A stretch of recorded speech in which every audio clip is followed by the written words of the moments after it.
go explain breeding. We said, Chris, you got to go up there and give him your explain breeding. Talk about all the types of breeding that you love.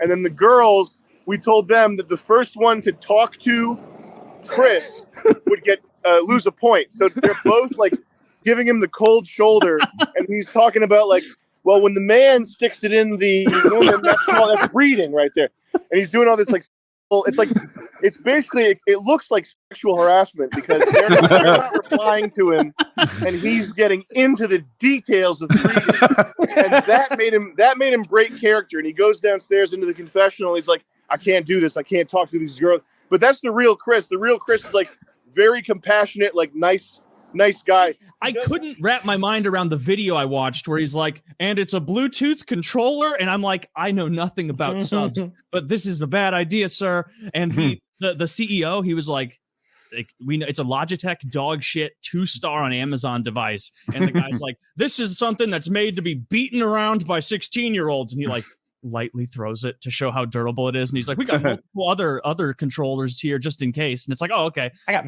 that's where you want to have a Bluetooth pairing issue, is at the bottom of the sea. Like, I had no problem with the controller. I don't get why people have an issue with it. I have seen Xbox controllers in multi-billion-dollar pieces of United States military equipment. It's wired. It's what we use. Everything. They don't do wireless shit for like submarines. They don't like things. Well, look, I don't know about if it's wireless. That seems like an oversight. Insane. I'd want to let's plug that bitch in and make sure. Yeah, let's come on. But all the same, batteries. Oh my god! If you batteries low, we'll be fine. We're gonna be down there for 2 hours. Don't worry, it's on red, but we're fine. I mostly escaped this one, but when I was making that bowling ball mortar, the base of it needs to be heavy. And so we poured a lot of molten lead into the base of that upturned acetylene tank. And, the other end's chopped off to make the mortar. And we had this big kettle of molten lead cooking on a propane cooker. And somebody had to pour it in. And when you pour it in, it goes whoosh, and all that gas and vapor and, I don't know, lead goo is just coming out. And I was like, oh, God, this might be the most dangerous thing we've actually ever done. Yeah. Jeremy, how many, if the US got in a real deal boots on the ground war with multiple countries, like how many do you think we could win? Like, I'm going to list countries and you tell me when this aggregate amount of countries. So let me go first, because I think the United States can beat the entire planet by themselves. No, that's not true. There's a whole YouTube video about it. Oh, well, never mind. I'd be making up crimes, selling everyone I know down the river, and don't even think for a second that it would take more than a threat. I'm not getting tortured. They say implied discomfort is plenty. Yeah. They say, hey, what are you trying to miss dinner? Like they come at Taylor with like hair clippers. He's like, no, don't cut my hair. Anything you want. I can't reveal my chin. Like, no, I have a big fat face, and this is what's keeping it all together. Please, no. You want to like have a wide brush for people who like to do things with corpses, because it's frowned upon. Fine. It's gross. I'm not trying. They're going to get a disease and then bring it to the rest of us. They're going to catch some fucking corpse disease. LGBTQN, okay? Like, it's happening. So wake up. They're here. They're queer. They're coming for your kids. They're coming for your. They're coming for your grandparents in your in the graveyard. I did 5,000 rounds through a minigun with no ear pro. Oh Christ!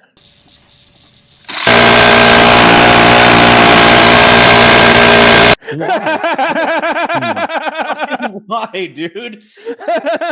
Did you forget him? Yeah, and once you start shooting, it's $1 a round. You can't stop halfway. We're filming. All right, I found a new subreddit, boys. This is a gold mine, okay? It's called AOCisMommy. Don't judge me. All right, I didn't name the thing. Of course you found this. All right. Now, this is a subreddit that's all about AOC and her big mommy milkers. I had no idea they were so big. I thought it was just a meme. I knew she had a big ass and she was fit. But yeah, I could go full screaming in the streets libtard for them big old titties. Go cop all. Go top all. Okay. I'll help you snatch the guns up. I'll give you names. I'll give you names. I'll name names. She does have big boobs. She must strap those things in with a sports bra on normal days. Yeah, she's got them buckled up, but every now and then, them bitches turn loose. Plenty of Fish is like the nasty one. I don't even Plenty of Fish. Dude, Plenty of Fish is full of just prostitutes and garbage. bots. Yeah, Yeah. I thought like back in the day it was okay, but I downloaded it 3 or 4 years ago. Like, hey, this is another one. Let's see what's going on.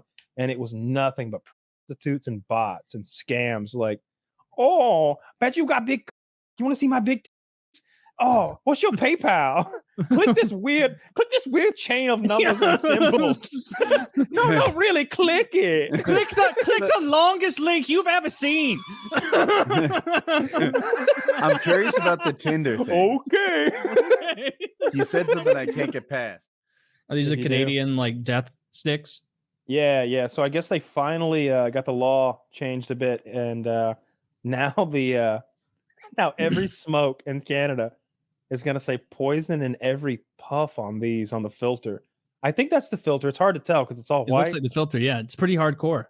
But I think they're going to have different warnings. I would assume different warnings on the filter itself of each individual Ugh. cigarette. Like I remember the first time I saw Canadian cigarettes, like back when we did one of those paintball trips. Yeah. And what's his name had some. I'll be honest, I thought it was cool. I was like, damn, wish you brought me a pack. Like because you're not scaring me with that. You're not scaring me with that because I don't know. The news already media know. has lied to me for decades about what's healthy and what's not healthy. Oh my God, fucking cell phones were going to give me brain cancer and the ozone layer was going to melt us all and the ice caps. And look, I just don't think cigarettes are that bad for you. Look, they're bad for you. You smoke them your whole Debatable. fucking life. Nobody ever smoked cigarettes for 10 years and got sick. I don't believe it. If I you don't wanted believe to it. stop people from smoking pot, would it be more effective to make them more phallic?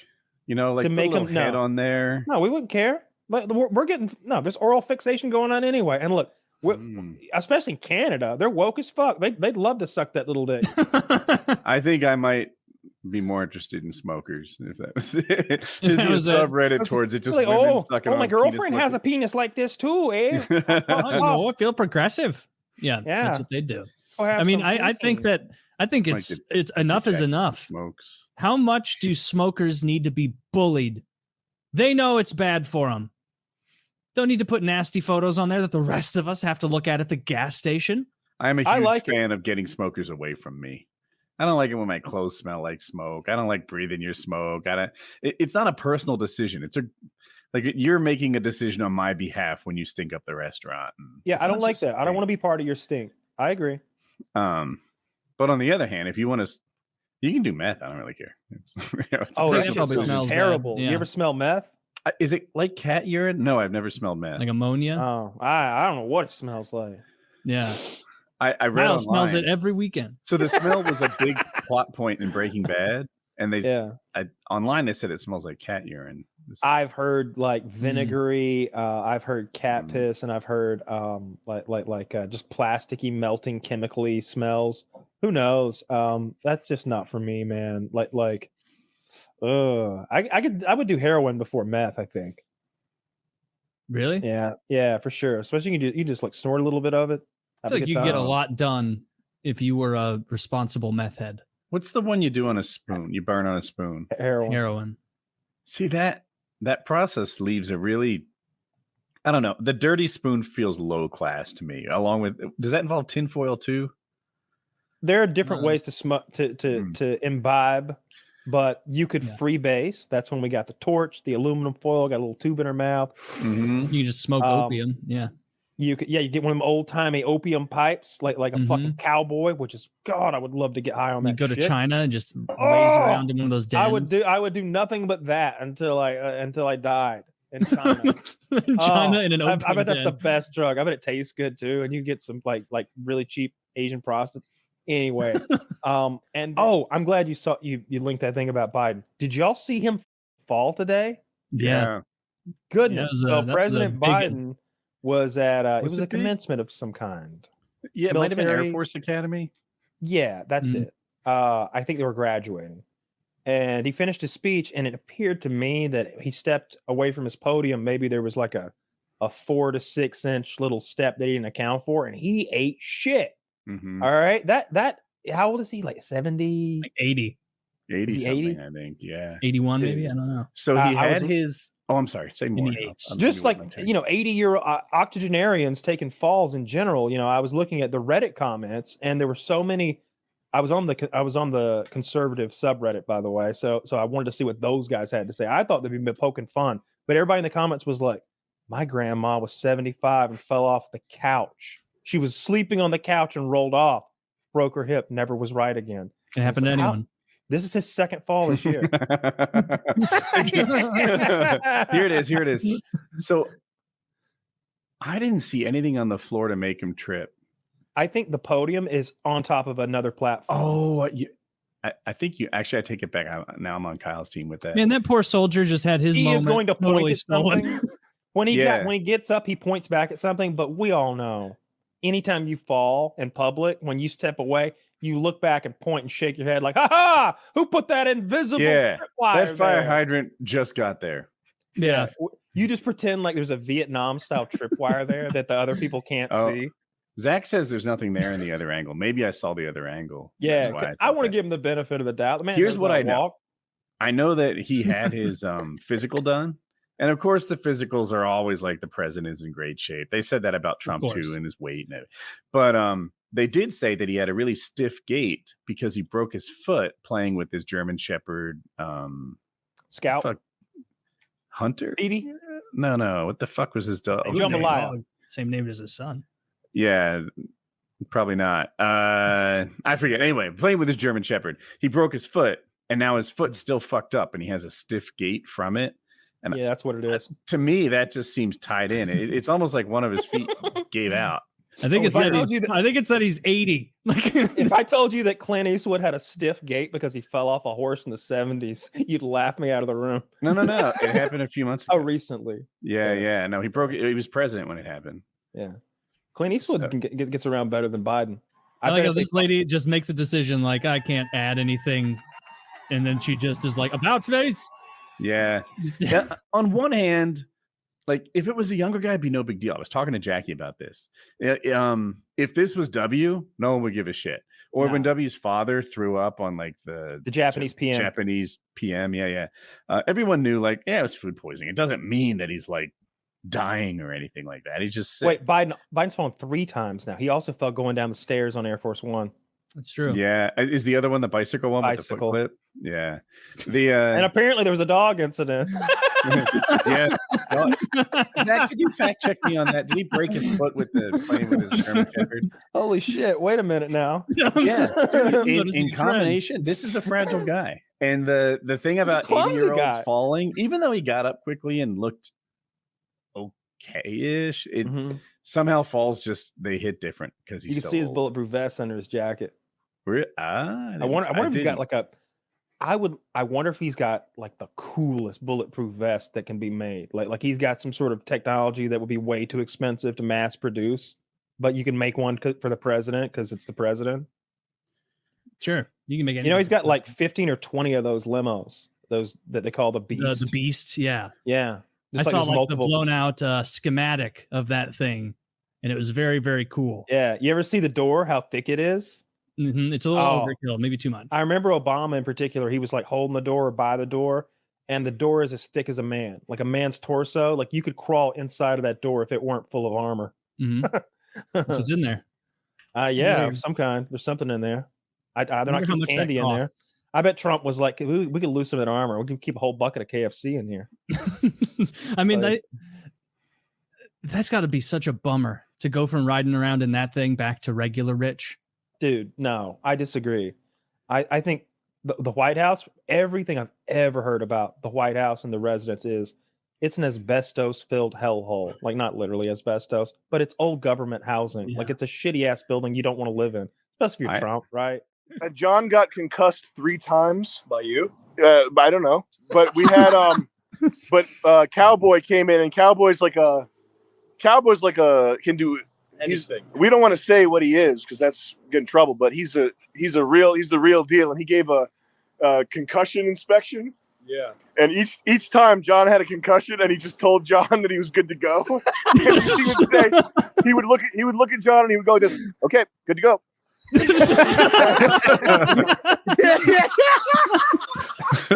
Yeah.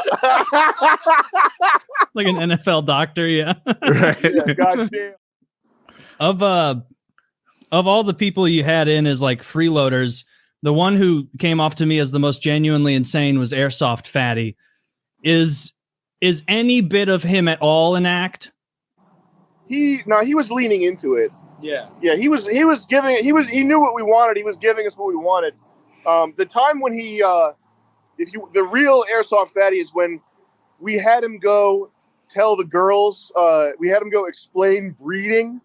We said, Chris, you got to go up there and give him your explain breeding. Talk about all the types of breeding that you love. And then the girls, we told them that the first one to talk to Chris would get lose a point. So they're both like giving him the cold shoulder, and he's talking about like, well, when the man sticks it in the woman, that's breeding right there. And he's doing all this like, it's basically it looks like sexual harassment because they're not replying to him, and he's getting into the details of breeding, and that made him break character. And he goes downstairs into the confessional. He's like, I can't do this. I can't talk to these girls. But that's the real Chris. The real Chris is like very compassionate, like nice guy. He does have like fat kid anger. Yeah. Which is that's the most beautiful thing in the world when a fat person gets angry. But he's a really good guy, and he's also like he's funny. Like he knows he's not fully the way you think he'd be. He's kind of funny, you know. He's good. He's a good character, and we got to bring him back too. I didn't know you had him explain the breeding thing because I did a separate challenge the next day. The porn? Explain your top 5 porn. Yeah. And then they had to remember all of it, and then we quizzed them on it.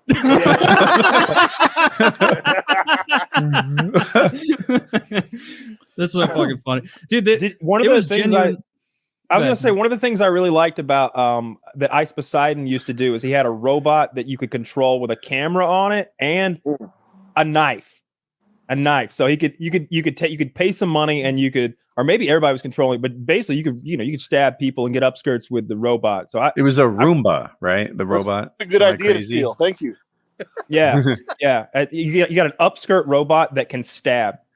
Yeah, and you're not insured anyway. Fuck. Get crazy. code.dev or whatever the fuck his name was on it. It'd be easy.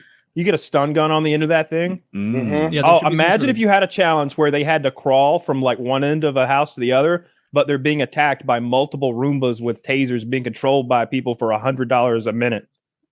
Yeah. Can you control a Roomba?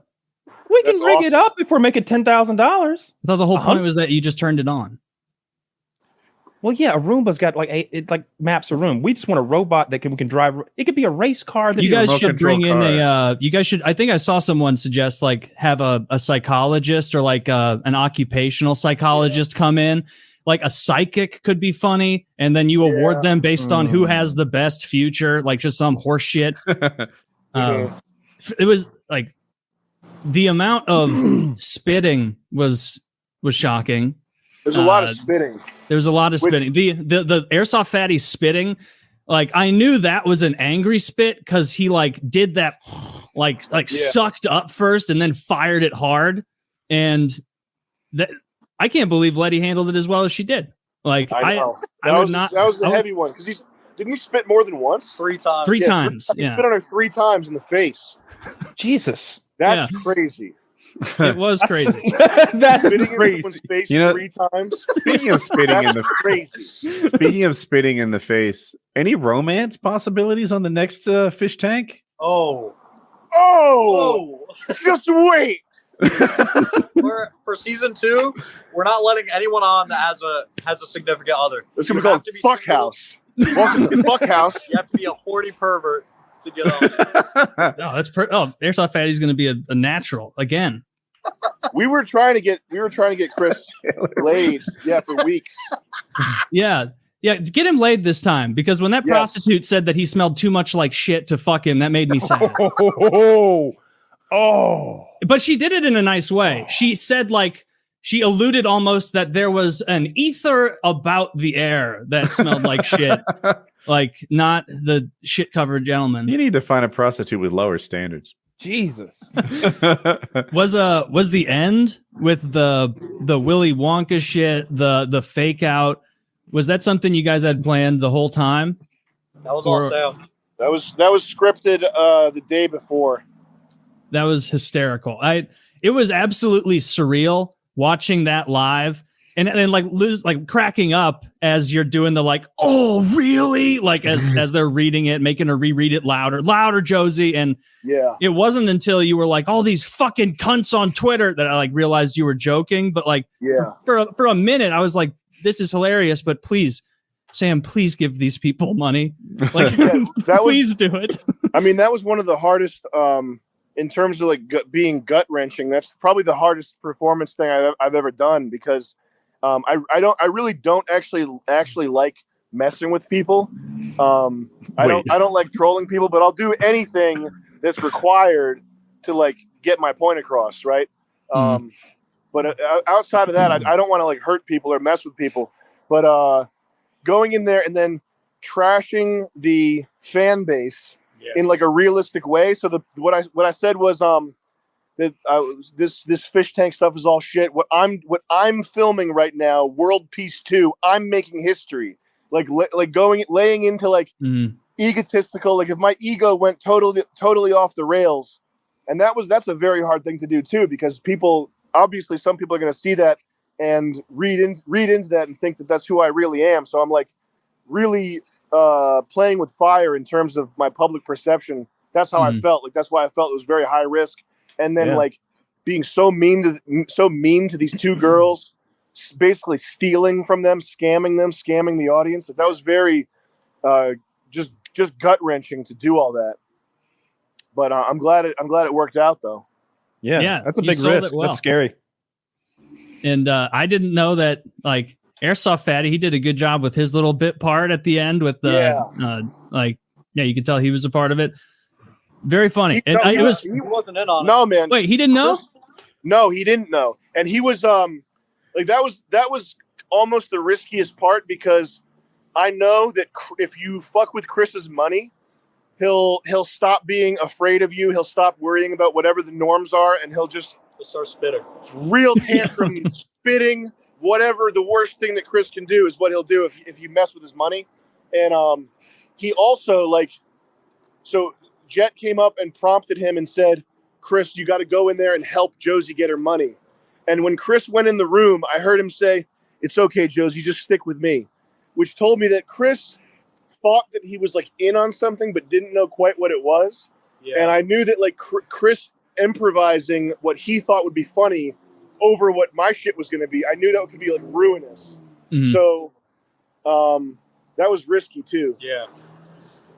And that would have like ruined the whole finale. And Chris also like he stood up to me too. Like he was like I was screaming in his face and he was like, so really we got to be childish about this? Like he was standing up to me, which also could have turned south too. Like he's got balls. He's a good man. But we just powered through it. Got it done. Yeah, at the end you should just give him a bill for the rent. I mean, charge them.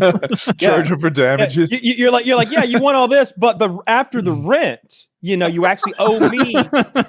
You won the 30,000, but damn, every night here was $2,000. I'm not courageous enough to do that to Chris, because his flip out would be something that we wouldn't really be able to handle, I don't think. And we would deserve it. He's got a baffling amount of energy for someone his size. Yeah. He really doesn't sleep that much. He's not that lethargic for a big guy. Yeah, he's always moving around. He's always except for when he's on the couch sleeping. It was there were some times that like I would pop in the morning to see what was going on, and it'd be like, all right, fucking 7 hours ago, Fatty was like yelling, there's no way he's awake. And then it'd be him like singing, like booming loud at 7 a.m. And you can like go to all the other cameras and hear it resonating through the whole house. That was so funny. we got him. We were like, "Hey, Chris, that song's copyrighted, man. It's a TV show. Can you change it up a bit?" Then he was like, "To be a typical kind of guy." Yeah. Yeah. He was singing a simple kind of guy, a simple kind of dude, because he Normal told him kind of dude. Yeah, he was so accurate that you were going to get in trouble because you're totally on YouTube, right? Yeah. That's very communist sort of viewpoints. A lot of the times I find over there. Communist Not on Reddit? unsurprisingly, they're very proud to be communist these days. It used to be a naughty word. We have commissions. We dug them out and exposed them and blacklisted them. Those Ned Isakoff looking McCarthy, motherfuckers. the hero. You know what I'm talking about, Make it Taylor? a dirty word again. Remember Ned Communist. Isakoff? Who? Ned Isakoff. Oh, Ned Isakoff. Yes. Yep. He Of got course I know. blacklisted. Yeah, he Yeah. got blacklisted from Hop Sings. Yeah. Named names. Oh, name. And then Dude, I'd name so many names under torture. I was watching this thing about Korea. Dude, I'd be making up crimes, selling everyone I know down the river, and don't even think for a second that it would take more than a threat. I'm not getting tortured. They say implied discomfort is plenty. Yeah. They say, hey, what are you trying to miss dinner? Like they come at Taylor with like hair clippers. He's like, no, don't cut my hair. No, anything you want. I can't reveal my chin. Like, no, I have a big fat face, and this is what's keeping it all together. Please, no. These two like, guys. This is why guys have beards to help. Facial contouring for men. It works. 100%. It works. I will never not have a beard ever. So these two American pilots go down over Korea. They capture him. They beat the shit out of him and stuff. And the guy was talking about being in. They called it the Hanoi Hilton. It was where all the American POWs were housed in Hanoi, obviously.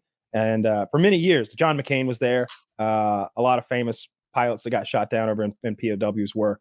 But he said that only like 5 or 6 Americans ever gave more than name, like number, rank, and whatever the fuck. He's like, only 5 of us out of 1,200. That's not so bad. And you know what? They didn't go home any earlier. They didn't get any special treatment. But when they got out, we filed charges on them. And it's like, damn. This guy, he was talking about the knock system that he had to use to communicate with another human being for years. He explained like putting the alphabet into this 5x5 block and excluding the letter C because you don't need it, and like knocking to communicate through walls. C can be replaced with K, like most of the time. Yeah. Okay. Or so S. he's knocking in these 5x5 sort of Morse code system through the walls. Somebody be like, just got tortured real bad, can't take it anymore. And they'd be like, we've all been through it. You can take it, like hyping each other up to like, and years they were there, 3, 4, 5, 6 years at a time. Those guys were over there just getting tortured. They would hang them from their arms backwards and stuff. John McCain, dude, I'm doing like an hour-long set of telling them everything I know. After the thing about the San Diego Air Base is, not a lot of anti-air out there. You know what I mean? Flat cannon, more like fat cannons. Yeah. hey! Don't you have your horn? Damn it! Oh, fuck! God damn it! Where's my horn? Yeah, I would. I guess if I was in the military, maybe I'd feel differently. But man, I don't want to get roughed up at all. To me, like when I watch torture scenes, I'm always thinking, I can't take it, man. I can't take it. What are the like, ones that get you? Like the torture, because I know waterboarding is hell, terrible, but that one doesn't get me because it's like your teeth aren't being pulled out. Mm-hmm. You're like your fingers are still gonna work. I'd rather get my teeth pulled out than waterboarded.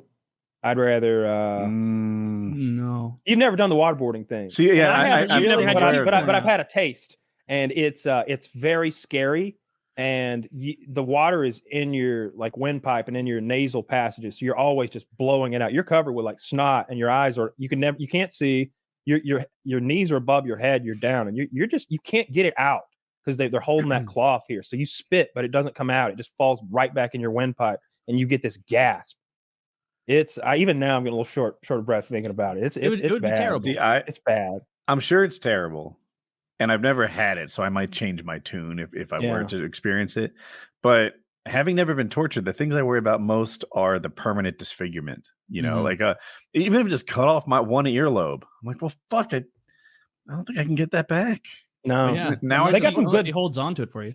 I'd rather lose the ear than the nose, though, because I've seen those fake ears. Shit. Those it's essentially like Mr. Potato Head now. When you lose a nose or an ear, man, the ears look good. Nobody ever know. Can you imagine a chick sucking on your earlobe? I picked the ear because it's Pop it right off. Because it's the like Don't stop, easiest. bitch. It's the it's not functional. It doesn't I do paid anything. for It's it. just a mild cosmetic thing. Yeah. Dude, we had a guy in my high school with a fucked up earlobe genetically. He was like ostracized What it and looked like? Like a bullied. hippo's ear, like this little thing. It almost looked like a cleft chin, like it had a divot in it that wasn't supposed to be there, like a pussy almost. In his earlobe? Yeah, the lobule? bottom of his earlobe, and I think so. Yeah, instead of being like a natural curve like it's supposed to be, it had like a vagina crack in it. And Damn, y'all kids are noticed so that. fucking mean. Oh my Y'all- god, he committed it was- suicide. How noticeable was Because it? of that? Well, because of his ostracized life. Yeah, Oh. Dude, I'd have gotten like that. during high school he did? That's he was so like easy a to freshman fix. in college. It was right after high school. Oh, that's It terrible. was maybe like the middle one. Yeah. Well, In Dude, the middle hindsight- one looks totally fine compared to that left one. What's going on there? Yeah, the left one's a boy, the middle one's a girl. Yeah. yeah. The one on And the, the right, left the right like one a looks like fucking- you could just knock that, whatever that thing is, right off. It's Charlie Oh, Brown, I think, sticks out sideways. Yeah, the one on the right. None of these are good ears. That guy on the right can't walk through doorways. That's so gross. I'm glad I don't have any ear pussy going on. You got almost like an elf ear The thing. funny thing though, oh, you know what I just noticed? That guy on the left, that's not a genetic thing. I bet that he had his ear gauged and it blew. Oh, dude, I bet you're right. I'm probably wrong because I just haven't ever seen an ear with a tail. That's all. Do you know anybody who has gauged ears? Yeah, my girlfriend. has gauged ears. Men. Do you know any men that have I'm kidding. large gauged You're ears? supposed to make fun of my girlfriend if she has gauged ears. That's so I- gross. I knew you wouldn't date a Don't girl hold with back. gauged ears. Oh my god. I saw a bitch with a gauged mouth the other day. Like you can't Oh, even you're drink. watching her fucking chew. You can see her bottom row. It was as big Dude, as a it's- nickel. She's like the body exhibit at the Science Museum. You can see like how I'm mastication. sticking my works. dick in there. Yeah, You would? you'd have to. The Yeah. ear too. That's where the best blowjobs are, right at the lower teeth. Yeah. That's Those gotta the go. quality angle. Yeah, no, I know someone who in college got gauged ears, and they did that thing where they got bigger and they went a little bigger, and now they don't want it anymore, and they got it sewed up, and it looks terrible. Yeah. Like Oh, they really? cannot, like it's like almost like a folded up flower. Like there's like a scrunchie almost, like a I thought scrunchie. they were. I I can wonder if he picture it. went to someone not super talented. I thought they were able to really make gauged ears look okay. He probably could have, but these are people who make decisions to gauge their ears. So they're not like Touche. they're not on Angie's list, you know, like looking up reviews on these surgeons and shit. Yeah. I mean, No. nothing, to each his own. They're going That's right to just the ER. I don't know. So I this- don't want to fuck with those. But yeah, I was thinking of like the torture stuff. Podiatrist. I know that what we did, I've watched a lot of stuff about the CIA's torture early on, and those two guys who wrote the book on it. So the most effective techniques they decided was sleep deprivation and something called walling. So walling is when you shove someone against a wall real hard, and they like flat against their back, and knocks all the wind out of them. And apparently there's some sort of fucking brain reaction to that Yeah, really makes you pain. bitch out. No, not just pain, but knocking the wind out of them and that big blunt trauma. And just they said that those two things were all you really needed to do. However, they would waterboard for hours, dozens of sessions. That one guy, I'm gonna get his name wrong, might have been Abu Sharib. He's the one who they took one of his eyes out surgically as part of his torture and kept it. Jesus. But they would put him in, and they would put you in this tiny box, like in a little like pet crate, but it's not a pet crate. It's a plywood box made to torture people in because it's so tiny, and lock you up in it. And they had slots to check on you with a flashlight, and they just pour roaches in his because he was terrified of them, and leave him in there for like a day. They would, what was the other thing? Lots of music, like playing continuously. They used Barney a lot, apparently, and lots of death metal and shit like that. Mhm. They wouldn't Kinda give him like fish tank. continuous liquid diet. for years, liquid diet for years, which meant they're like shitting themselves constantly because they don't get all they get is a diaper maybe. But That's usually they make horrid. the diapers out of duct tape. Ah, like a burlap diaper. No, like you just start wrapping their ass with duct tape, and There's that you no got a diaper way. now. Yeah. That's worse than waterboarding. Is it giving you a duct tape diaper? You would be their room was there was nothing in the room except for a drain and a hook on the floor and a hook on the ceiling to chain you to, and the length of your chain depended on how much of a good boy you were. This was what we did. This This isn't even when we sent them to like Syria or Thailand. These aren't even black box, like what are they, No. black sites, black box site, whatever. Those are I called. think this was a black site, but it was one that we were operating in. This is actually one that we were operating in Thailand, and another we were operating in Afghanistan. But the black sites, when they send someone over to let Syria work on them, like, hey, Syria, would you handle this guy for us, work on him? They pull your fingernails and rape you and electrocute you and beat you for a year until you're not a person anymore. You know, they're super hardcore about Dude, their I was reading this article, and you've probably heard about it. It may have even been into Syria black site that some poor like guy in his early 20s who was a taxi driver was like literally wrong place, wrong time situation. And he was tortured ruthlessly at a black site for like 10 months for at like, a time. yeah, Shit like that. a year. And they killed him. They killed him through torture. And like the body examination afterward was like, on the Wikipedia page, it used like the term pulpified to describe his legs, meaning like there was no structure in his legs anymore after like it was just beaten to a pulp, like just shards of bone. Who did this?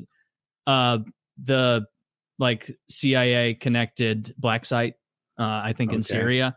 What they would do, they would have a name, and they'd have like maybe two or three other pieces of metadata. Okay, his name is Abu Shah something, and he's got a beard. He's 27, and he lives in Canada, but he's in Syria a lot. Unfortunately, there's like 15 guys that also do all that shit. And so they scooped up this one guy from Canada and did all the shit we talked about. Yeah. And he doesn't leave his house now. They said he's been in his house for the last 6 years because they tortured him in Syria for 10 months and lied to his wife and told him that they didn't have him. And she's like, yeah, but he bought me sunglasses on the plane that was going from Syria to Canada. Yeah. You took him off the plane and flew him back to Syria. That was the professor, right? Yeah, that was the professor. He was the college professor. Yeah. The pretty N1 fucked basketball player. Yeah, man, I'm glad that I didn't knock down any towers or anything. Man, you don't mess with the U.S. government. Like, even if you do have some bad thoughts out there, don't just let it go. Keep it to yourself. They play for keeps. They play for fucking keeps at that level. When you go to championship level law enforcement, those are the Jordans of law enforcement. Yeah. They're there with the flu. They don't care. How many years did that guy get for putting his feet on Nancy Pelosi's desk? Is it like 7? I don't know. They're not going to send him to a black site. Oh, it's 2. I don't know. They all got like 2 to 6 years. It seems like a whole bunch of fucking people. Talk about remember old Kyle? Back when he would like have Taco Bell invent new meals for him. Now he's like counting calories and protein grams. Dude, I remember there was like a 4-year period on this show where Kyle did not eat a vegetable. No. There was a 24-year period where Kyle didn't eat a vegetable. I'm not even kidding. I didn't start eating green vegetables until 5 years ago. Until 5, I'm 37, maybe. Until 5 years ago, I started eating vegetables. I had never had a Brussels sprout or a piece of broccoli or a green bean, an asparagus sprout. Shocking. I had never had anything more than like you go to the salad bar with the tongs, whatever's in that big pinch, that's what I've had. That was it. The whole 6 weeks with Fish Tank, incredibly entertaining. Oh yeah. Jet, you did a great job. Thank you, Bob. Thank you. So what was the impetus of this? What made you want to get all these maniacs in a house? Can you hear them? I can hear them. You want me to repeat what they're saying word for word when they speak? Yeah, that would be the best thing. No, all right, so I can't hear, so Jet's going to repeat what you say. His ears are a little sharper. Go ahead. They asked what the impetus was for Fish Tank. Yeah. Well, I think we just like to torture people because we're trolls. We're sick trolls. Are you? No. No, you just thought it would be funny? It was probably, if we're being honest here, IP2 prison stream. I didn't know that's where you got it from. IP2 prison stream. Shout out to Ice Poseidon. Wrote this thing called Hell House, and Jet picked it up and ran with it. Nice. So, what was the torture people and fuck with them? Because I fuck with everybody. I'm just kidding. Hey, No, how was you the never fuck tech? with anyone. I didn't hear what they said. When I watched the show, I wonder what kind of tech issues you run into while you put it on. Did people try to DDoS you? Were the bandwidth was, I guess, more expensive than you anticipated? Like what? We were able to use what they call themselves, the Elite Hack Squad. Lizard Squad. Lizard Squad came in, and they basically made it so that there was an impenetrable wall of data around our shit. A firewall. And anybody who fucked with us got doxxed. Did you get them before you started or during as a reaction? We got them before we started. We got all our haters and all our hackers. We got them before they could even make a move on us because we got eyes everywhere. It seems that way. We got trolled digitally. We got DDoSed a lot. We got physically with physical tech attacks. We had a bunch of people come and try to beat us up and stuff. Did you really? I saw you guys got swatted. Did you know? Even better than the swatting was we had these radios for the end of the show. Yeah. And one morning, I just hear a voice I've never heard before on the radio. Yeah. He drove to us, got on our radio channel, and started broadcasting into the girls' rooms. Yeah. That was crazy. That was a physical tech attack. That's pretty neat. Glad he didn't show up because I was ready to do my thing. That's what I was going to ask. Where are you doing this all? Like what state? We're doing it in Swansea, Massachusetts. 06891 Do you own the house? You rent the house? Yeah. No, we rented it. Rented. So, Yeah, but there was a why lot not? of damage to the house. Was that just budgeted in? You just expected to deal with that? We don't really do budgets so much. We do smash. We do kill. We do maim. We do steal. I'm sorry. And this time around, the stealing came out to be more than the killing. And the stealing covered us on the breaking. I think you need to go. I think you need out. to take season 2 down somewhere hot. I think you need to go to like Sheriff Joe Arpaio country. Get yourself 4 single wide trailers in a state that has a stand your ground law, so you can kill anybody that comes and fucks with you, and that can be part of the bodies. show. You need armed guards, Bodies. cowboys. Boom. You can make the contestants ride bulls. Do it in Texas. Bulls, real bulls. Yeah. What was it way harder than you thought coming up with shit to keep them occupied the whole time? Oh yeah. Yeah, our original plan we had was like, okay, we'll need one person on site for 8 hours at a time. That's 8-hour shifts, 3 people. You tap in, you dap up your buddy. Here's what happened during my shift. I'm out of here. Easy we realized, peasy. Yeah, we realized we need everyone there. It's that easy, guys. So we lived in the basement, and we had to it was a struggle. There was many panic attacks we had where we had to figure out some fake situation we had to put on them because they were just sitting and relaxing. So and we had to come up with a lot of stuff. It was tough work. We had a whole Google Doc. We planned it out too. We had a whole Google Doc with a fucking ton of stuff on it. Like 100-page. And then it was just clear that stuff was not going to work. Didn't open it once. Yeah. Why? Can you tell me more? I'm curious about that. Just because the stuff that you think, the way you think something's going to be and the way it actually is never links up. Unless you're doing something stupidly simple that anybody could do. If you're doing something complex, then the way you think it's going to be and the way it actually is are not the same ever. How many cameras did you have? 10. 10? 10 cameras.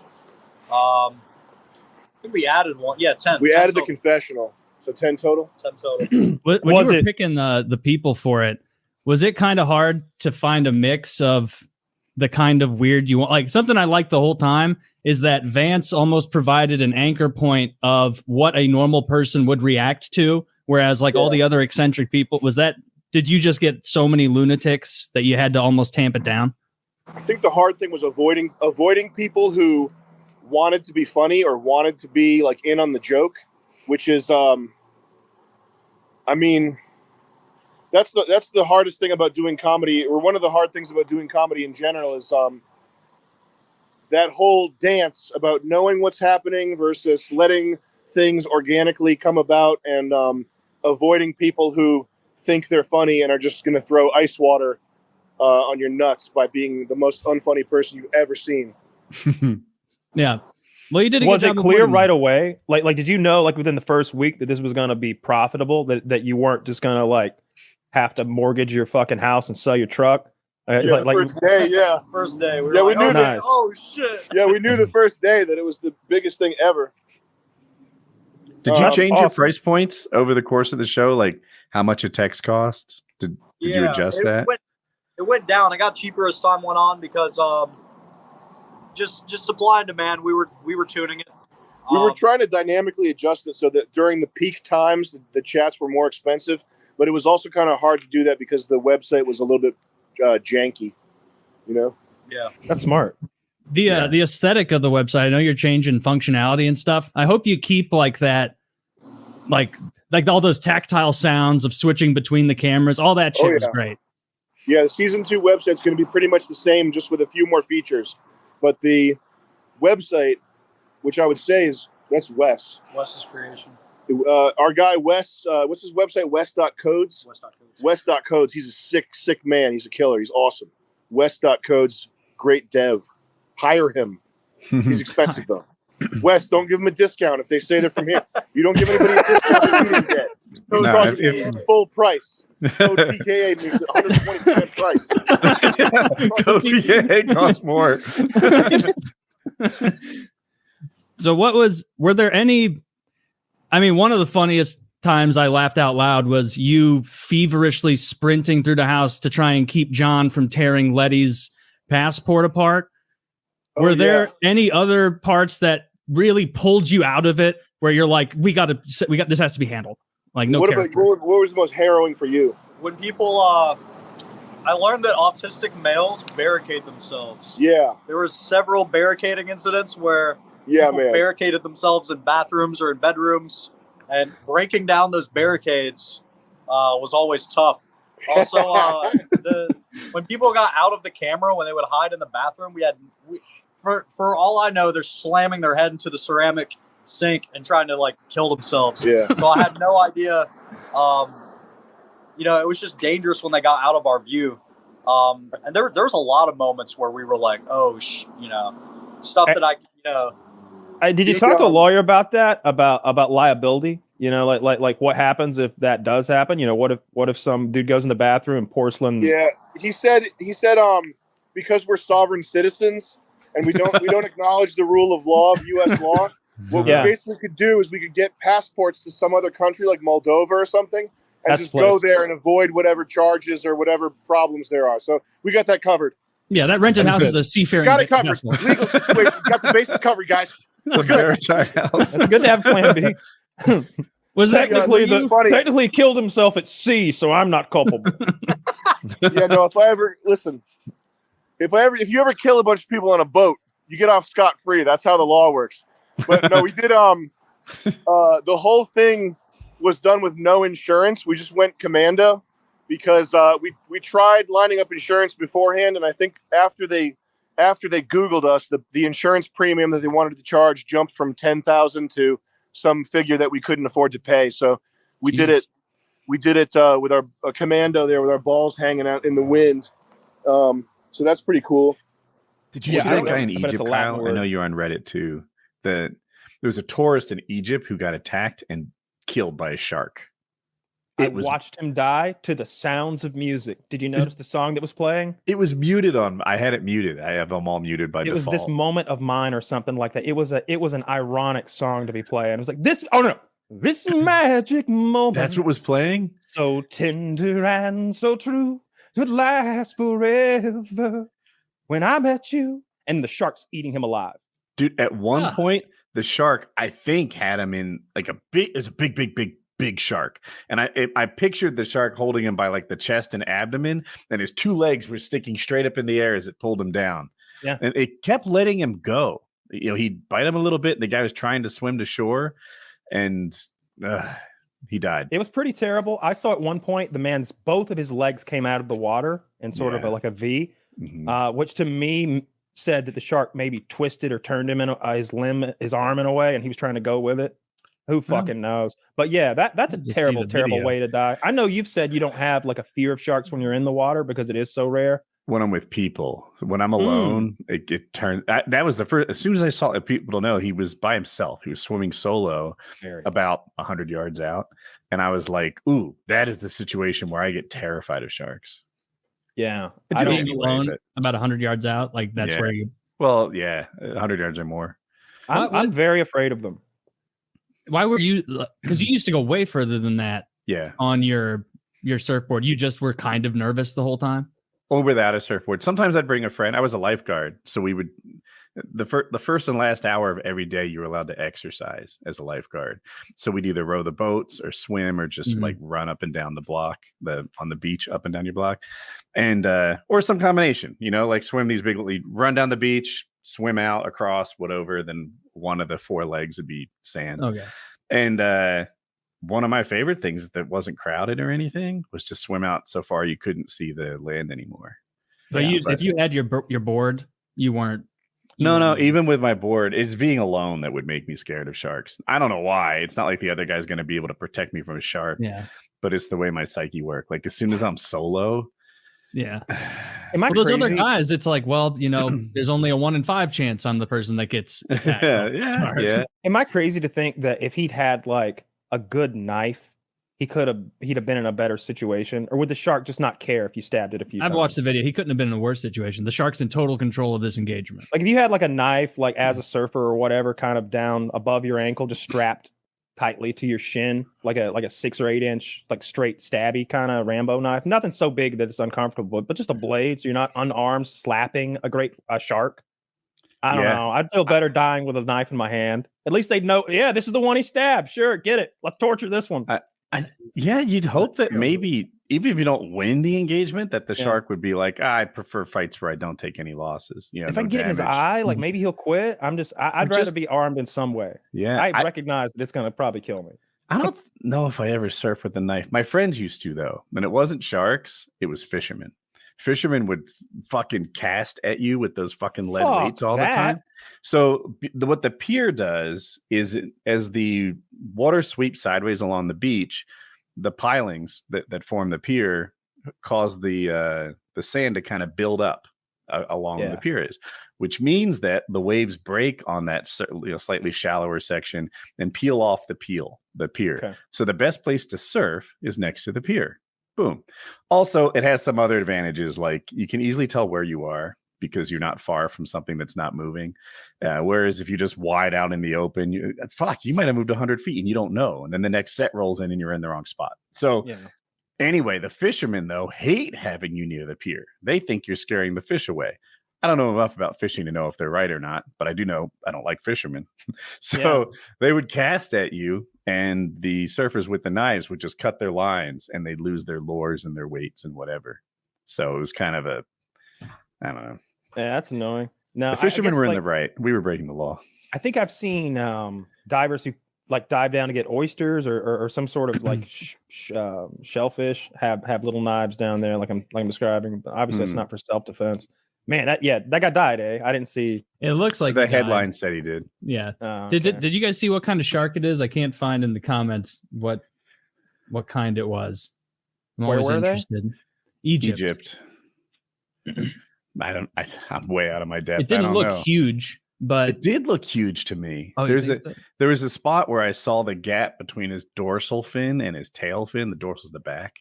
And it looked to me like it was 4 feet from the middle of his back to his tail. I'm like, this thing must be 20 feet from nose to tail. Oh no, you might be right. I found a clip here that says like the shark has been caught, but it's like this is just a picture of people kind of torturing shark. Like I bet. Good for them. You know, get out of your system. You know, get it out of your system. Fuck up a couple sharks. Every time we lose one of ours, the sharks need to feel the hurt. They need to know. How many sharks should we kill for every man they take? Fucking tens of thousands. I think we'll run out quickly. Tens of thousands. My lord, there are not enough sharks. In Australia, there probably are. Yeah, no, sharks. I've like watched enough Discovery Channel documentaries to know they don't add anything to the environment. Nothing. You know what you get without sharks? Just a bountiful amount of fish. More fish than we could ever eat. That's what you get without sharks. Is a food problem? Not anymore. Not without sharks stealing all the fish. It seems like we should eat sharks as much as possible. I know you do eat shark. And that way you have more tuna too. Yeah. Maybe. Oh, I'd love to do that. That would be such a good like YouTube skit, like asking Dumbledore. Dumbledore, remember like 1944-ish? Yeah, where were you at exactly? Poland. We didn't stop Genghis Khan. We're not intervening now. If you're gonna bounce off of James Cameron a little bit, I watched Avatar 2 finally. Because man, I am so on Team USA America. Like, man, you want to harvest all the space whales? You want to take all the space whale juice? Not in just the most space whale painful, evil way possible, right? We fixed that. They tortured those whales as it didn't like hurt a bit. Didn't like hurt a bit. They shot it twice and it was dead. They floated it, right? It had the whales family. like no. I know the family part is what makes it so easy. If they were solitary They didn't even creatures, use you know the how long fuel. it would Just take? wasted it. They killed the mom because Let me lay when this you out. kill a mom, Who cares? like space I want the whale, baby. you get a baby space whale for free. Yes, that's how cows work too. You buy a cow calf pair. They're priced specifically for that when you purchase them, and then you slaughter them. Look, here's the deal. There's this, I guess Earth is dying.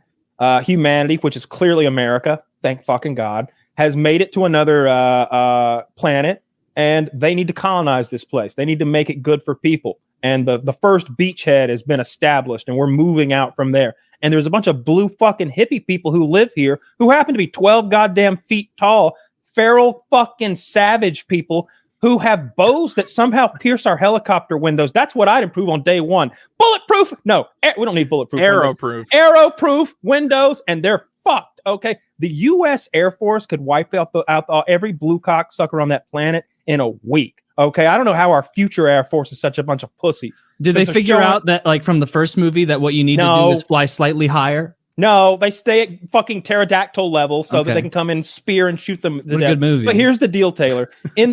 We finally, clearly put like a year of hard work in. They sent a bigger army in, really thinned those blue cocksuckers out, okay? Now they had to flee off into the ocean. Good start. But we're still, the guy's got some personal shit going on, so he wants to go get the trader who's living in the ocean with his blue family and his blue pussy lady. They got some whales out there who are sentient whales. Apparently they're as smart as us, maybe smarter in music and mathematics and philosophy. Not very good at escaping, huh? Dude, there's like a 2-liter bottle worth of gold juice in each of those aliens that doesn't just slow aging, it stops aging. Each canister, they said, was about, 80 million.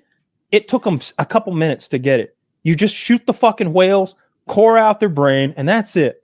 Okay? And they don't even fight back. They don't fight back as like a thing. Like none of them will ever fight back. So all right, well, then who's losing? Seems like win-win all around. Win. I'm telling you, I would kill every blue person. I would enslave the ones that, I'd kill every blue person. I can't trust them. They'll rise up. And I'd kill every fucking whale in that ocean. I'd breed those whales. I'd put those whales, you know why they do that thing to bears where they get the bile out of them? They take bears and they put them in this tight little fucking cage and they open their guts up and they stick a tube into their fucking, I don't know what organ, whatever makes the bear bile that they need that's valuable. And he stays in that cage until he fucking dies. Years from now, they'll keep him alive so they can keep getting that juicy bear bile. And that's bear bile. Bear bile doesn't cost fucking shit. Now, you've got some $80 million a canister gold shit that flows out of whales. Ho, we're going to be sapping them dry. I don't know how you're losing me. No, you've snatched victory from the jaws of defeat from the jaws of victory. You want 80 million a whale or 8 billion a whale? It's up to you. No, I was meaning with the bear bile. When I think about a nice fluffy bear having that done to him, that sounds awful. They eat us when they get a chance. They would disembowel you alive. What do you do with bear bile? Is that like where the raspberry flavor comes from? All of the bears would disembowel you. I'm sorry, Woody. What? What do you do with bear bile? Russians slight do something sweetener. with it. They're awful. I don't know what they do with it. You'd have to Google. Sweet. It's just for fun. You just like look at it. It's funny. Well, Westerners think they are so cool with their ESPN and their sports. They don't know about bear bile volume competition. That's what that thing is in a lava lamp, and that's all we Yeah, do. it's like that's all it's useful for. You know how many hundreds of bears I had to torture for that one lamp? Yeah. Get that shit away from You me. really Smells need to? terrible, totally useless. Look at this. Maybe we could just stop making lava lamps. What are you, a monster? They're just I'm not gonna stop brutal. making lava lamps. We need Man, to torture thousands of bears. Oh, not Mr. Rogers. I'm talking about the guy who paints with the afro. What's his Oh, name? I was talking about Mr. Bob Rogers. You're talking about Bob Bob Ross. Ross. Yeah. Bob Ross. Yeah, Bob Ross. He was deep cover. No, like Now, there's Doc- a little something special in these bushes. You can't see, but just because you can't, what I learned in my I time can is that just see because what's you in can't there. see what's in those bushes doesn't mean there's nothing there.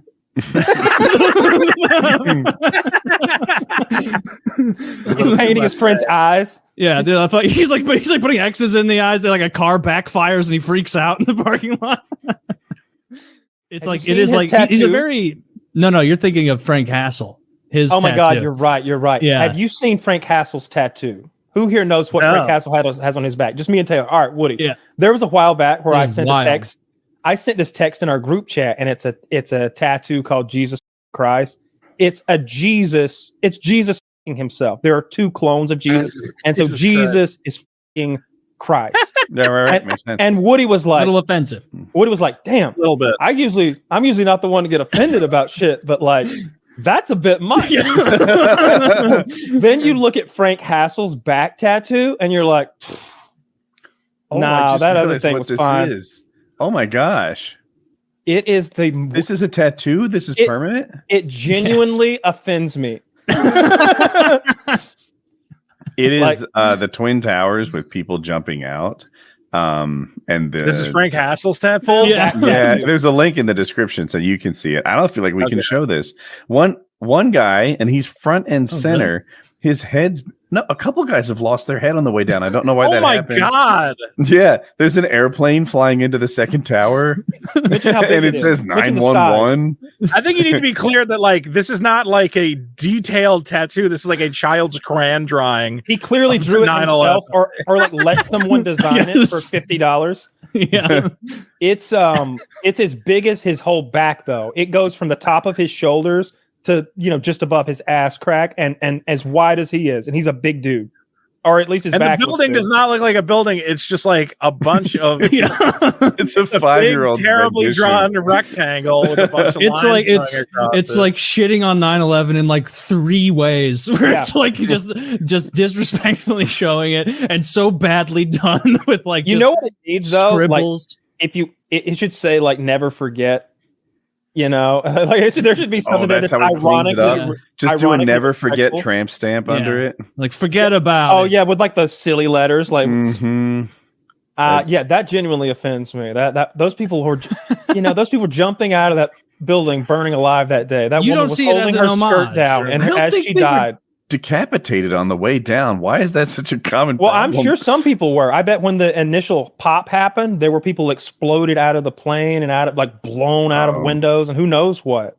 I that think initial that Frank realized my message isn't fully getting across. Like Yeah. I need What is them to the be message exactly here? multifaceted. Nine- Yeah. 9/11. we it should is have the him one and thing to do Boogie with on the 9/11. show together. Oh God. Yeah, I'm sure that's Boogie gonna and happen. I can't even Okay, get Boogie like- to come on our show now because of fucking his fight with Dick and everybody. No. Boogie won't. He's been on our show a bunch of times. He was What's on their just beef? before his boxing match. We've given Boogie a hard time before, right? But in good fun, I think. What's the worst thing Dick has done to Boogie? I think the big problem was that when Frank Hhassle went to his house, that Dick was kind of boosting it and promoting it, like, "Hey, look at this," and "fuck Boogie" or something. So I think he's just really, and anybody who had Frank, and they had Frank Hhassle, I think, on the show to talk about it on his own podcast, The Dick Show. So I think Boogie did not like that. My only issue is it being like "fuck Boogie" is an easy position to take publicly. Everyone It's a boring cheers position. for it. Exactly. You want to impress me? Be pro Boogie. Like that'd be more fun, and it's more brave, and it's your own take. I'm Yeah. pro Boogie. What do you There you call go. it? I talked to that guy sometime. He was in a weird, dark place for a while where I was kind of worried that maybe something was going to happen. But I guess he said he found like a shaman to feed him a bunch of drugs, and that made him feel all better. And I'm like, well, all right.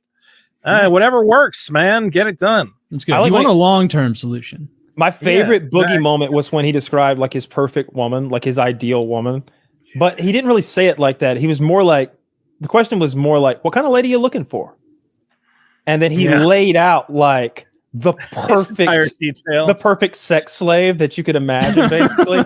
She was Asian, had some porn experience, small.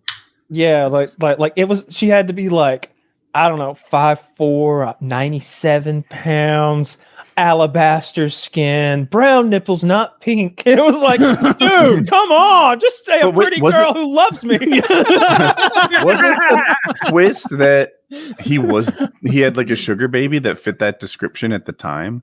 So he talked about that a little bit, about like the Japanese hua that he had like popping pimples on his back and shit. And I don't care what he paid her. It wasn't coming back to me now. Yeah.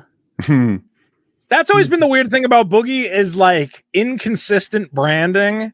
Because I remember there was like a point in time where I was like, oh, he's like the Mr. Rogers in the internet. I'm like, I've never heard Mr. Rogers talk about fucking an Asian whore. Hey there, kids. Let me take my sneakers off.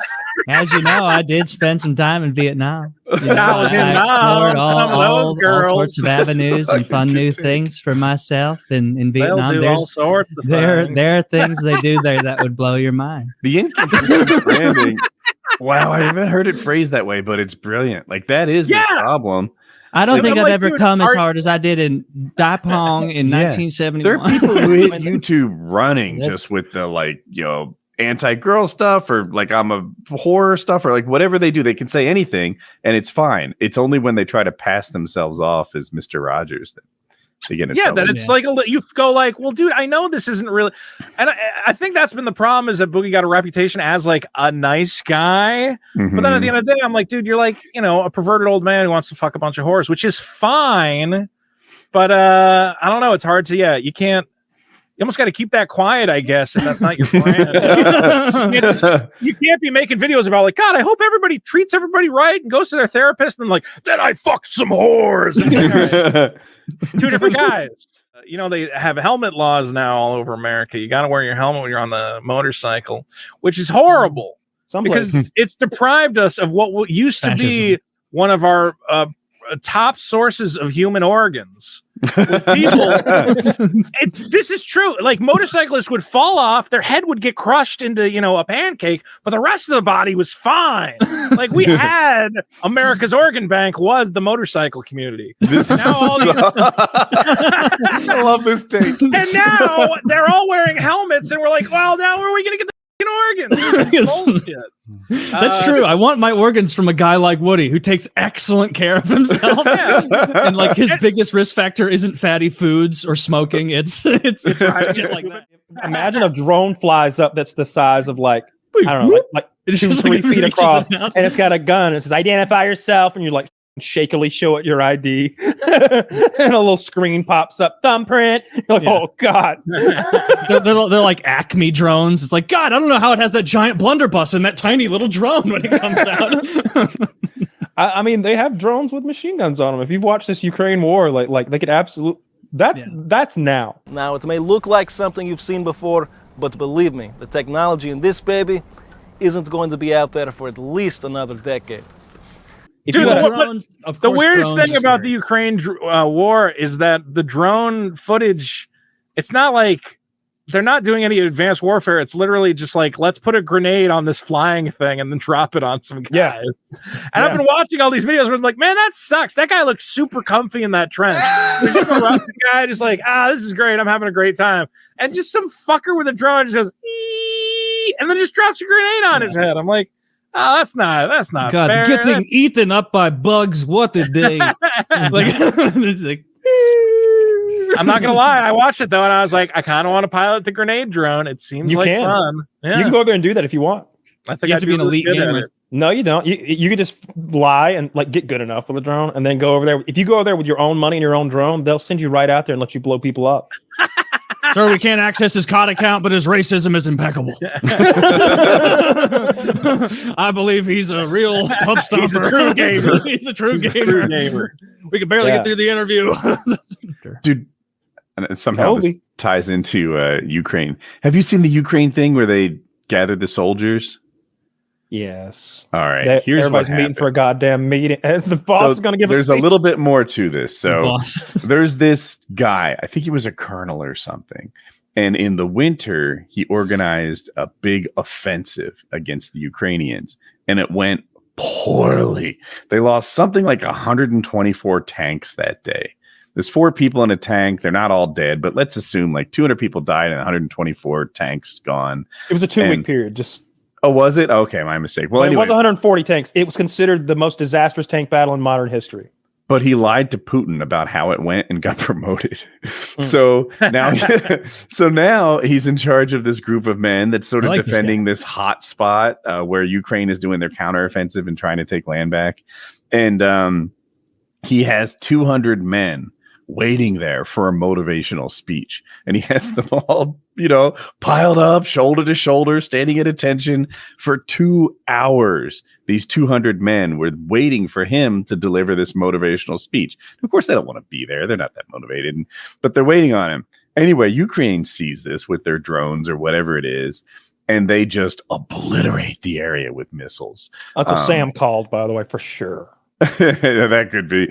And I at first I heard all 200 died, and then I heard 100 died, and the other 100 were like casualties, which just means injured. And the Ukrainian military bloggers. So the Russian military bloggers. These are the people who are pro-Russian on their side, are calling for this man's execution now. So yeah, they used the HIMARS. They call those HIMARS munitions the shotgun of God sometimes. So it's an airburst. It explodes above the target, and it shoots these like pellets, like shotgun shreds. They're not round. They're these like abnormally shaped tiny ninja stars and shreds of tungsten flying at an enormous speed. Let's just call it speed of light. And it makes this shock. They call it the God shotgun for a reason. It's this huge circular pattern that is sprayed with this stuff. And you might think, oh man, better get in a tank. It goes through everything because it's tungsten moving at the speed of fucking light. Not speed of light, I know, but just imagine it that pretty quick. Yeah. Might as well be.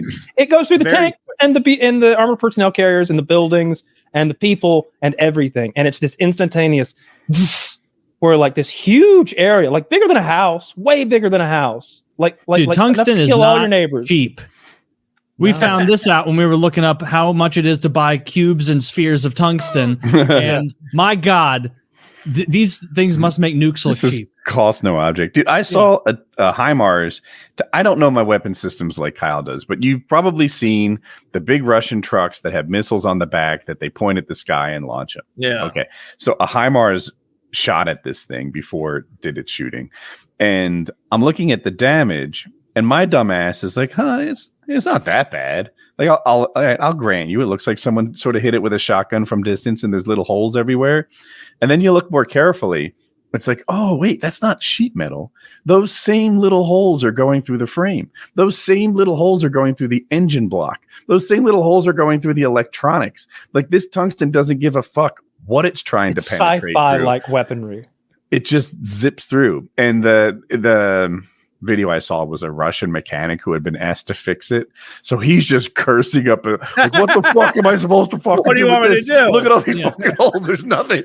Like, I have to replace there are like fucking, they're like fucking 200 holes. What if you had that foam sealant? He's just filling up with yellow foam. Just get the Flex Seal, man. Yeah, think of the great American innovation, Flex Seal. Flex Seal, great American innovation will bring us victory in Ukraine. Did you see? I couldn't wrap my mind around the video I watched where he's like, and it's a Bluetooth controller. And I'm like, I know nothing about subs, but this is a bad idea, sir.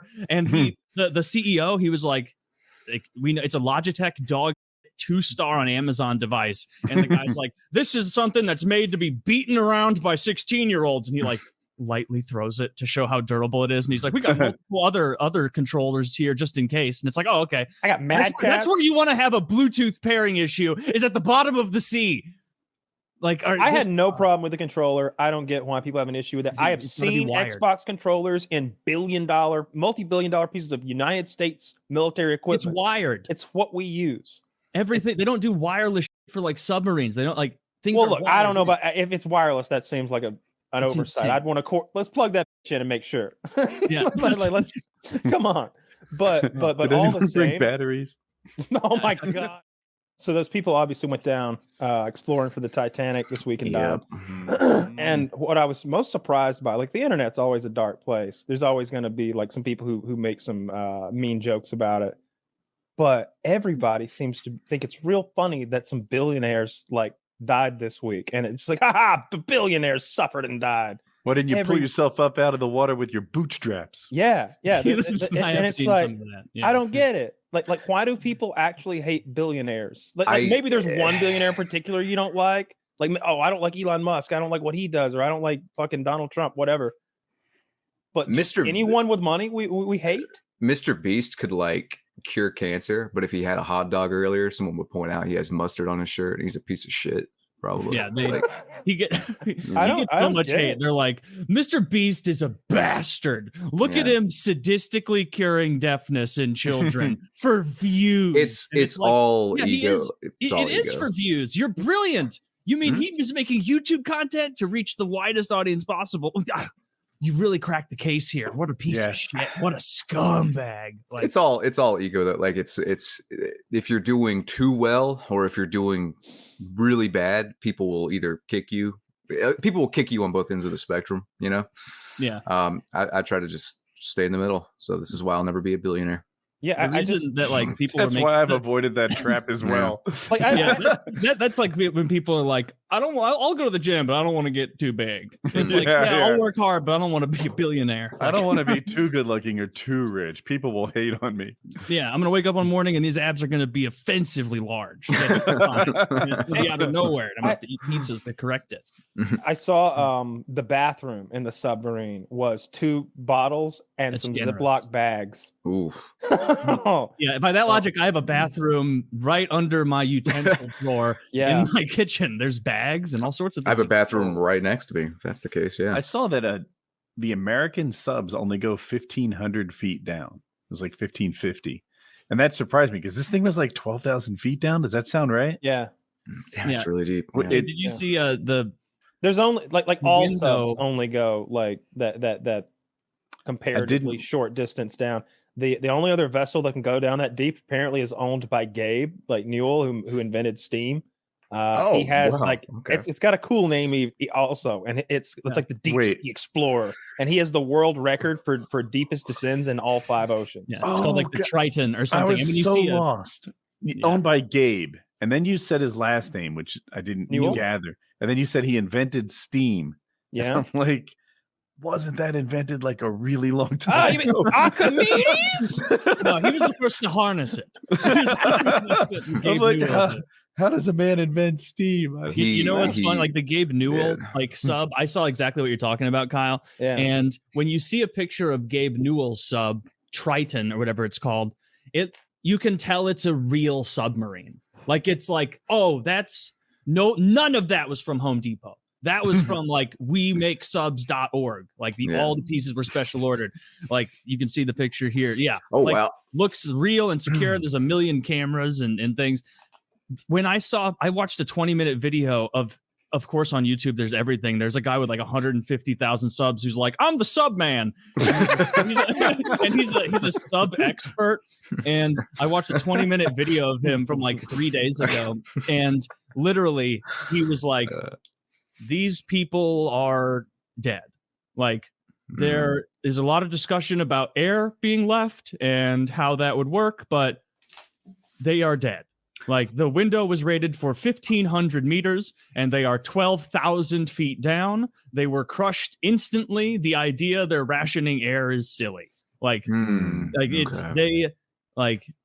the end of that video, I was kind of like, yeah, but this guy, he is the submarine man. And it does make sense that like What was it? Just hanging out down there, thousands of feet? Sounds past like he what was it's right rated about for? everything. Yeah, it seems. You know, like, they found the wreckage, right? Like you're up Yeah. to speed. Yeah, yeah. Mhm. Are they sure it's the wreckage? Yeah, they're pieces of it. Like it's like the standing gear and stuff. Yeah, apparently it imploded and Mhm. the people died instantly. They're just done. Then they said they died instantly. Yeah, they a would while ago. Yeah, Yeah, it's It it's would've been it's sad to see all the backlash, because it's like, for one, it takes a certain amount of bravery to do that. I Yeah. think, like, I wouldn't fucking do it, you know. No, Yeah. not that. So I don't know. It's just armchair people. Like, Twitter's just fucking cancer. Yeah. Like, it's terrible. It's so analogous to the action. And I mean, this is not a novel take. I've seen so many people talking about it. Like, it's so similar to the Titanic itself. Like, the guy in charge of it was told, like, this is not safe. Like, this is going to kill you. And they fired that guy and settled outside of court. And like, he knew. Like, apparently the first test they did, they just lost communication at like 3,000 feet or whatever, 3,000 meters, whatever it was. Like, that's like, and then just getting back in and going and doing again. Like, I couldn't wrap my mind around the video I watched where he's like, and it's a Bluetooth controller. And I'm like, I know nothing about subs, but this is a bad idea, sir. And the CEO, he was like, we know it's a Logitech dog shit 2-star on Amazon device. And the guy's like, this is something that's made to be beaten around by 16-year-olds. And he like lightly throws it to show how durable it is. And he's like, we got multiple other controllers here just in case. And it's like, oh, okay. I got mad. That's where you want to have a Bluetooth pairing issue, is at the bottom of the sea. Like, I had no problem with the controller. I don't get why people have an issue with it. I have seen Xbox controllers in multi-billion-dollar pieces of United States military equipment. It's wired. It's what we use. Everything. They don't do wireless shit for like submarines. They don't like things. Well, look, I don't know about if it's wireless. That seems like an It's oversight. insane. I'd want to. Let's plug that bitch in and make sure. Yeah. let's come on. But Did all the anyone bring same. batteries? Oh my god! If you battery's low, we'll be fine. We're gonna be down there for 2 hours. Don't worry, it's on red, but we're fine. I'll lick them. Does anybody have a Walkman? Perhaps. But I could borrow your Duracell. I need 18 AAA batteries. Yes. So the official statement, like, did they at a certain point, did they know they were dying, or did they just fucking implode randomly? If it or implodes, you're what? just dead. Mike, I'm just guessing here, but that's how they make movies. That on its way down, it was just sinking. They all knew they were in trouble, and then implode, dead. Yeah. Okay. So that's It's not that seemingly bad. like if it implodes and it's carbon fiber, like they said, that makes it just absolutely instant because it shatters. And so it's like just powderized. Well, if the window broke, it just immediately threw them under. If at 12,000 feet, it's probably 6,000 psi. So I mean, that an oxygen cylinder that we play paintball with, like the scary carbon fiber wrap ones, are 3,000 psi. They're like double that at that depth. And so they just, I don't know what happens to a human body, but we have seen that. I think there's a video. There's definitely images of those. There are 2 or 3 of those submersion divers. The ones who do like they live at that deep depth where they're doing the welding and stuff. And someone operated the airlock improperly. Like they would have had to have ignored like 2 or 3 warnings, but they opened the pressure seal and everybody was pressured to, I don't know, a couple thousand psi, and they just explode. They just like, apparently what happens like this far down chunks. I was reading, and who knows if this is true or not, but because I'd never considered it. Apparently, like, it's so much psi that it like compresses the air so violently that it like is an explosion down there. And so like your body would just be gooified, like just it's just like an explosion. You're just not. Think of all the little critters on the bottom of the ocean eating them, probably. It's still better than like 95% of the deaths that people get. Like, I think dying in general sucks. These guys got an instant one like that. And it's cool. I mean, they did something like very brave. It is cool, yeah. I think that people are overlooking that. People are just shitty. Like, you Yeah, know. you're 100% right about that. I'd rather go The to whole, space. like, why would people want to go down? It's like, yeah, that's not my area of interest. But if you're an explorer, it makes 100% sense. People that you climb would Mount want to go to Everest. yeah, people climb. Why do people And- climb mountains? Why do you I- go to the bottom of the because they're adventurers? Elon Musk and Mark Zuckerberg have agreed to fight in the UFC, and Dana White is going to host it. Really? Yeah. Dana White says he's spoken to both of them and that they're both down. Mark Zuckerberg, if you don't know, will just butt fuck Elon Musk. Yep. He's been training for years. He won a jiu-jitsu competition and got like a bronze. In the I've seen other him one. strike. It's not bad. I mean, He's- it's not he's- all. Oh, really? I Is he a mean, bit look, younger? he's been training with professionals for years now. He's not bad. Yeah. He wouldn't compete with anyone else who competes. Elon But I don't Musk want to fight is like, Zuckerberg. Actually, I've done a little martial arts. He can't like list or name any of it. And people don't think of me this way, but I got into a lot of street fights growing up in South Africa. Oh, horse shit. Who'd you fight? You're like the son of Sometimes a millionaire sometimes they did not work hard enough in the mines, and so I And had the to. sometimes the chauffeur would hold a little gym boy down who'd been caught with a ruby up his anus. I mean, Beat him thoroughly with father's cane. when you look like Zuckerberg, I think you have to learn to fight a little bit. Or no. I think Zuckerberg Dude, just that got guy's so into fitness. fighting, he doesn't have time for haircuts. he's tanning. so- I was gonna say, that haircut. Yeah, see, that's just not going to happen. Yeah. That's just not Isn't going to Elon happen. Musk in his 50s? I don't think it's going to happen. Yeah. Either. He's in his 50s. He's a lot bigger.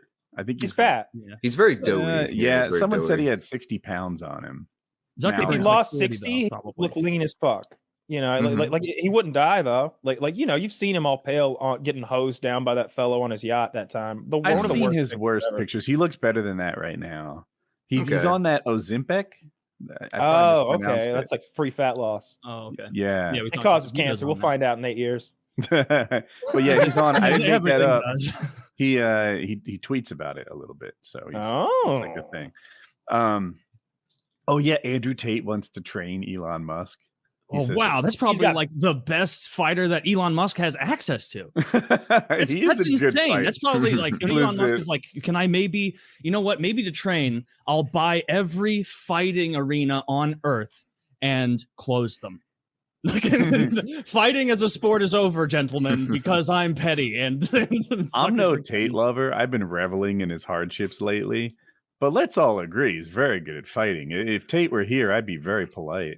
I don't want to be like an armchair critic. Yeah. I don't want to be like an armchair critic, but every time I've seen Andrew Tate fight, he fights with like his chin straight up in the air, and it's I've heard not that the criticism. best. Yeah, it's not the best.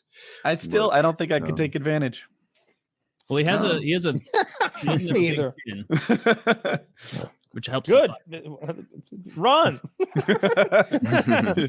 His So you chin's don't up in the think air, Elon Kyle. You Musk- got this. I don't know. He looks fast. you don't think Elon Musk can take Mark Zuckerberg? No, With- not in a million years. I don't think so. No. No, I think Zuckerberg. Like, fucks again, him because up. Zuckerberg has made it his hobby the last few years to learn to beat people up, and the other guy has. And has made Elon his just hobby. has the confidence of someone who usually succeeds. So what was the impetus of this? Like what? Like did Elon Musk like make fun of his sparring or something? I don't And- remember the impetus, where it started, I but bet like Zuckerberg someone. wants to fight. Like he probably is like, Oh, I want to do something. Probably, Like I've yeah. been Dude. practicing. I'm sure he wants to fight because he's not in any danger. He is a clear winner. This is me and obviously Jesus from 15 years ago.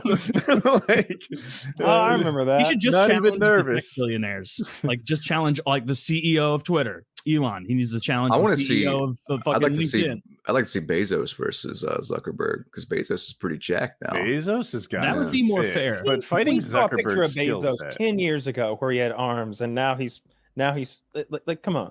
We That saw is the- true. And the opposite happened to Elon. We saw a picture of Elon 18 months ago where he looked terrible. Yeah. And now we're frozen on that. How many? If the U.S. got in a real deal boots on the ground war with multiple countries, like how many do you think we could win it? Like I'm going to list countries, and you tell me when this aggregate amount of countries. So could let no me go longer first because I think the United defeated States by can the beat the US. entire planet by themselves. No, that's not yeah. true.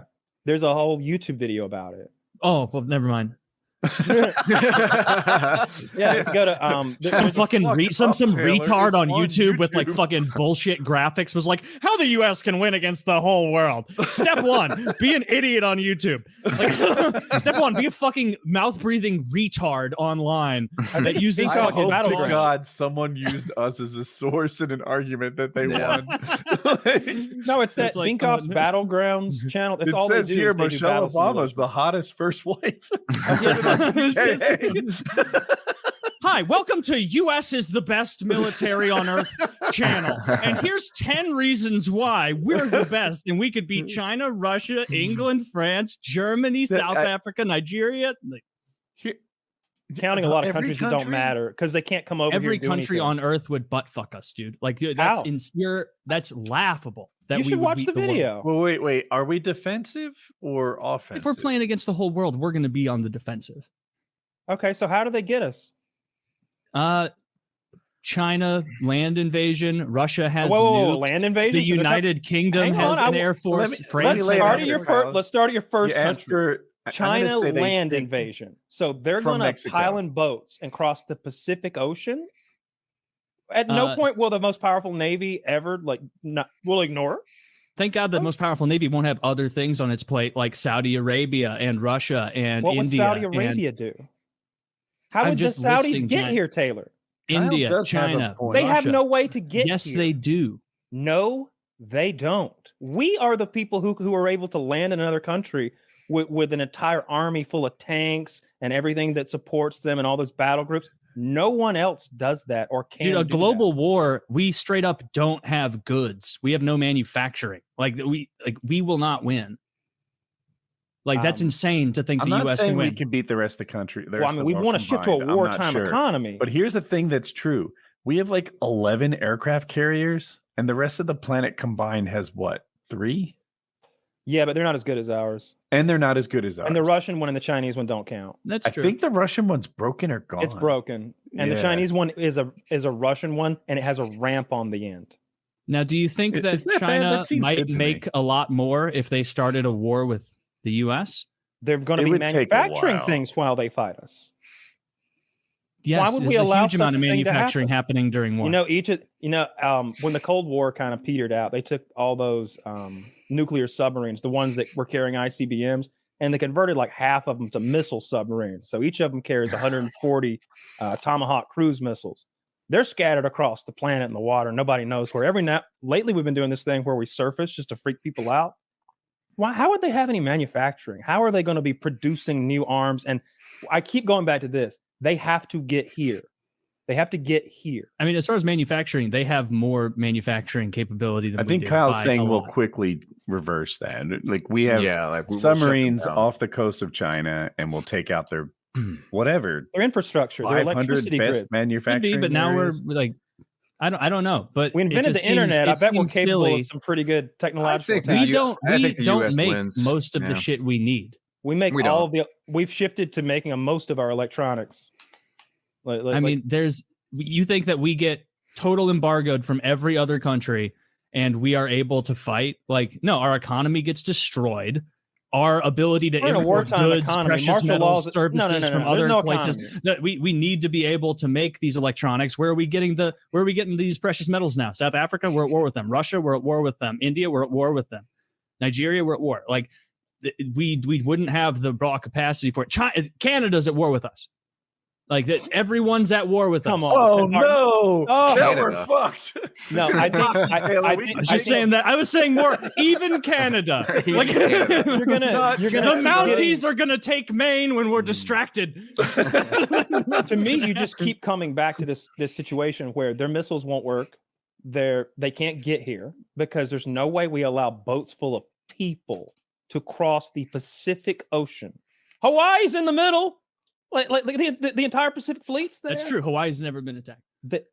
There isn't. If you took all the navies of the world, ours still wins like way easy. Like, they don't get to use the water. We take the water right away. The way the water's that out. manufacturing in wartime works is not you start a war with a net amount It's not of World stuff. War II, Taylor. We don't need to make new planes. We're not going to be losing that many. We're here defensively. They're coming to us. We're not gonna win a war against the world defensively. Like, you have to conquer the world. That's what you. We have to make them. We have to make them surrender. I feel like lots of people would like all our wars. That's how Afghanistan and Iraq. I guess it comes down to like I was in my question. I was meaning like if we're taking on the world as the U.S., a win is not the U.S. maintaining itself. The win would be defeating the world. We would defeat them. They would surrender. Because that's not China anymore. That's the 78th state. I think the United States would defeat the entire world and they would surrender. Do we own their land afterwards, or do they just say, never mind? I mean, there'd be a negotiated peace, right? They'd have to make us financially right, and there'd be some trade agreements agreed upon. Whatever we allow. Oh, shit. So you're not going for just they decide attacking was a bad idea. Oh, it was a very bad idea. Well, okay, I guess, but stopping there. Like, one way to win the war would be for them to be like, you know what? We're done attacking. This sucked. We have so much deaths. Our economy's terrible. Let's just go back to where we were before. That'd be a win. Yeah, I don't think we would. But not in this scenario. Go with that. I'm meaning like you want a more. This is like at the end of it. China is the United States, and I don't think there's any way the U.S. is strong enough to conquer the world. There's just no way. Well, the conquering thing, of course, I don't see our army sweeping the globe like a video game and just being over everyone, making a one world government under the American flag. I don't think anybody can do that. What I'm saying is if the world all declared war on us and they had to come here and make us surrender, they couldn't. Maybe with nuclear weapons, we could all die together. But if we take nuclear weapons off the table, but well, that's a draw, actually. Yeah, that would be a draw. But if you take nuclear weapons off the table, I just don't think the entire world can get here. You're like, the Saudis. Oh yeah, those guys. Economically, they can destroy us. So we go to a wartime economy and establish martial law when it's us versus the planet. There's no more economy or anything like that. The federal government. Well, there is. Everything. You need goods. You need like funds moving around. You need to be all like federalized. Everything would be federalized. And as soon as we go to war with the world, the dollar is destroyed because Why would we care what the dollar does? The dollar would be very stable because it's traded in one place, right here in the homeland. No, all those dollars out there and Venezuela and all these countries took oil because most of them exist outside this country wouldn't be in play anymore. I'm telling you, it's a different scenario if you're talking about the United States being defensive against the whole world. The economy is not going to matter. There isn't an economy. It's martial law. We're working to live. We're fighting for our lives. No, but there is an economy. It's about being able to import sufficient goods to keep the everyday maintenance of complex systems moving. And when that fails, you have infrastructure problems in the homeland. Like, it would not take that long for the U.S. if we're waging war across the world to be fucked. We're not waging war across the world again. We're fighting this defensive war where they're dropping like flies as our border getting swatted like a bug zapper. Even so, like we what do we need to make? Like, what do we need? So guns, bullets, fucking food. All right. Now you've lost. Now we're gonna run out of guns and bullets. We're gonna run out of materials because we don't number one importer everything of those things. Here. What do we need? Like specifically, not oil. We're one of the biggest. The chips that are currently made in Taiwan. We need the chips that are made in Taiwan. We need the metals to make the chips that are not mined in the U.S. We need huge amounts of goods. We need lithium for our electric cars. We need the lithium. We need that lithium. The Sudan mine or whatever. I'm just not buying it, and I don't see a scenario in which we couldn't go get the things we wanted by force if we wanted to. That's what that'd be fun. You see a shipment of lithium and you just make it come here. Yeah, you just take it. Meanwhile, the rest of the world where you're not invading at the time, their economy's fine. We're not they're invading able anywhere. To produce and manufacture. No, they're not. I think you're underestimating how scary the United States military is and the power that we would have economically if we disappeared from the planet and the dollar disappeared from the planet. And I don't know what we could do as far as the cyber attacks, but you would imagine that we're pretty crucial to the world internet system. And I think we win. I don't think they can get us. I don't think they can get here. I think defensively we win. Yeah. I'm not afraid of the Canadians. There's not enough. There's something about. I watched a YouTube video again, Taylor. Everybody gives back. But I think even Taylor would agree with it. It talked about how hard the U.S. is to invade, and part of it, in fairness, was that Canada and Mexico are allies. Mm-hmm. But then another part of it was like, man, the way that the Mississippi River splits it, makes it hard to cross. It makes it easy for us to transport goods and materials up and down, like as a waterway. Apparently, the Rocky Mountains and the coast. It just we have the interstate highway system is built for this purpose. It is geographically built for the we present a bigger problem than many countries get. Like Russia, for example, one of the reasons they're doing this whole Ukraine thing is they're very easy to invade from the West, and they feel vulnerable from that side. Yeah, they feel vulnerable from that side. Whereas America, assuming Mexico and Canada are our friends, very hard to invade. You're right. Yeah, like there are some countries that just are difficult to invade. Like Iran is a good example. They're entirely surrounded by mountains. I was reading like the U.S. did like a war game, like prediction of what a boots on the ground war would look like in Iran, and they stopped the war game prediction after like 2 days because of how many losses America would have. They're like, oh, this is not doable. No, we cannot have a land war in fucking Iran. Yeah, because did you Iran see the papers? Did Trump wave them around, or Iran attack planes? Yeah, he had added some Sharpie to it, and it made the Americans much taller. Dude, a lot of people think like Iran is like Iraq, or like what Iraq is now. It's like no, Iran's much more real deal a country than modern Iraq. Yeah, I don't really know. I see both sides of it. I see like they're much more like westernized than you think, and they've got a great economy and they're educated and all that stuff. And then you see like it's Sharia law, how do you pronounce Sharia law, and a religious government, and they're kind of backwards and they hate women. And I'm like, I don't know what the truth is. I don't think they hate women over there in Iran. I think it's like a little bit. I think both. I think there's a little bit of misogyny going on there. Yeah, Saudi are they a burqa country? Oh, they're definitely a hijab. Saudi Arabia has a lot of issues with I think women just got no Saudi Arabia burqa company. Yeah, not burqa either. And then you're thinking a hijab, not burqa. Burqa's the full outfit where you like can't even see out. No, I think that's Saudi Arabia. We've been having Afghanistan. Saudi Arabia is fine with the hijab, where you just have the head covering.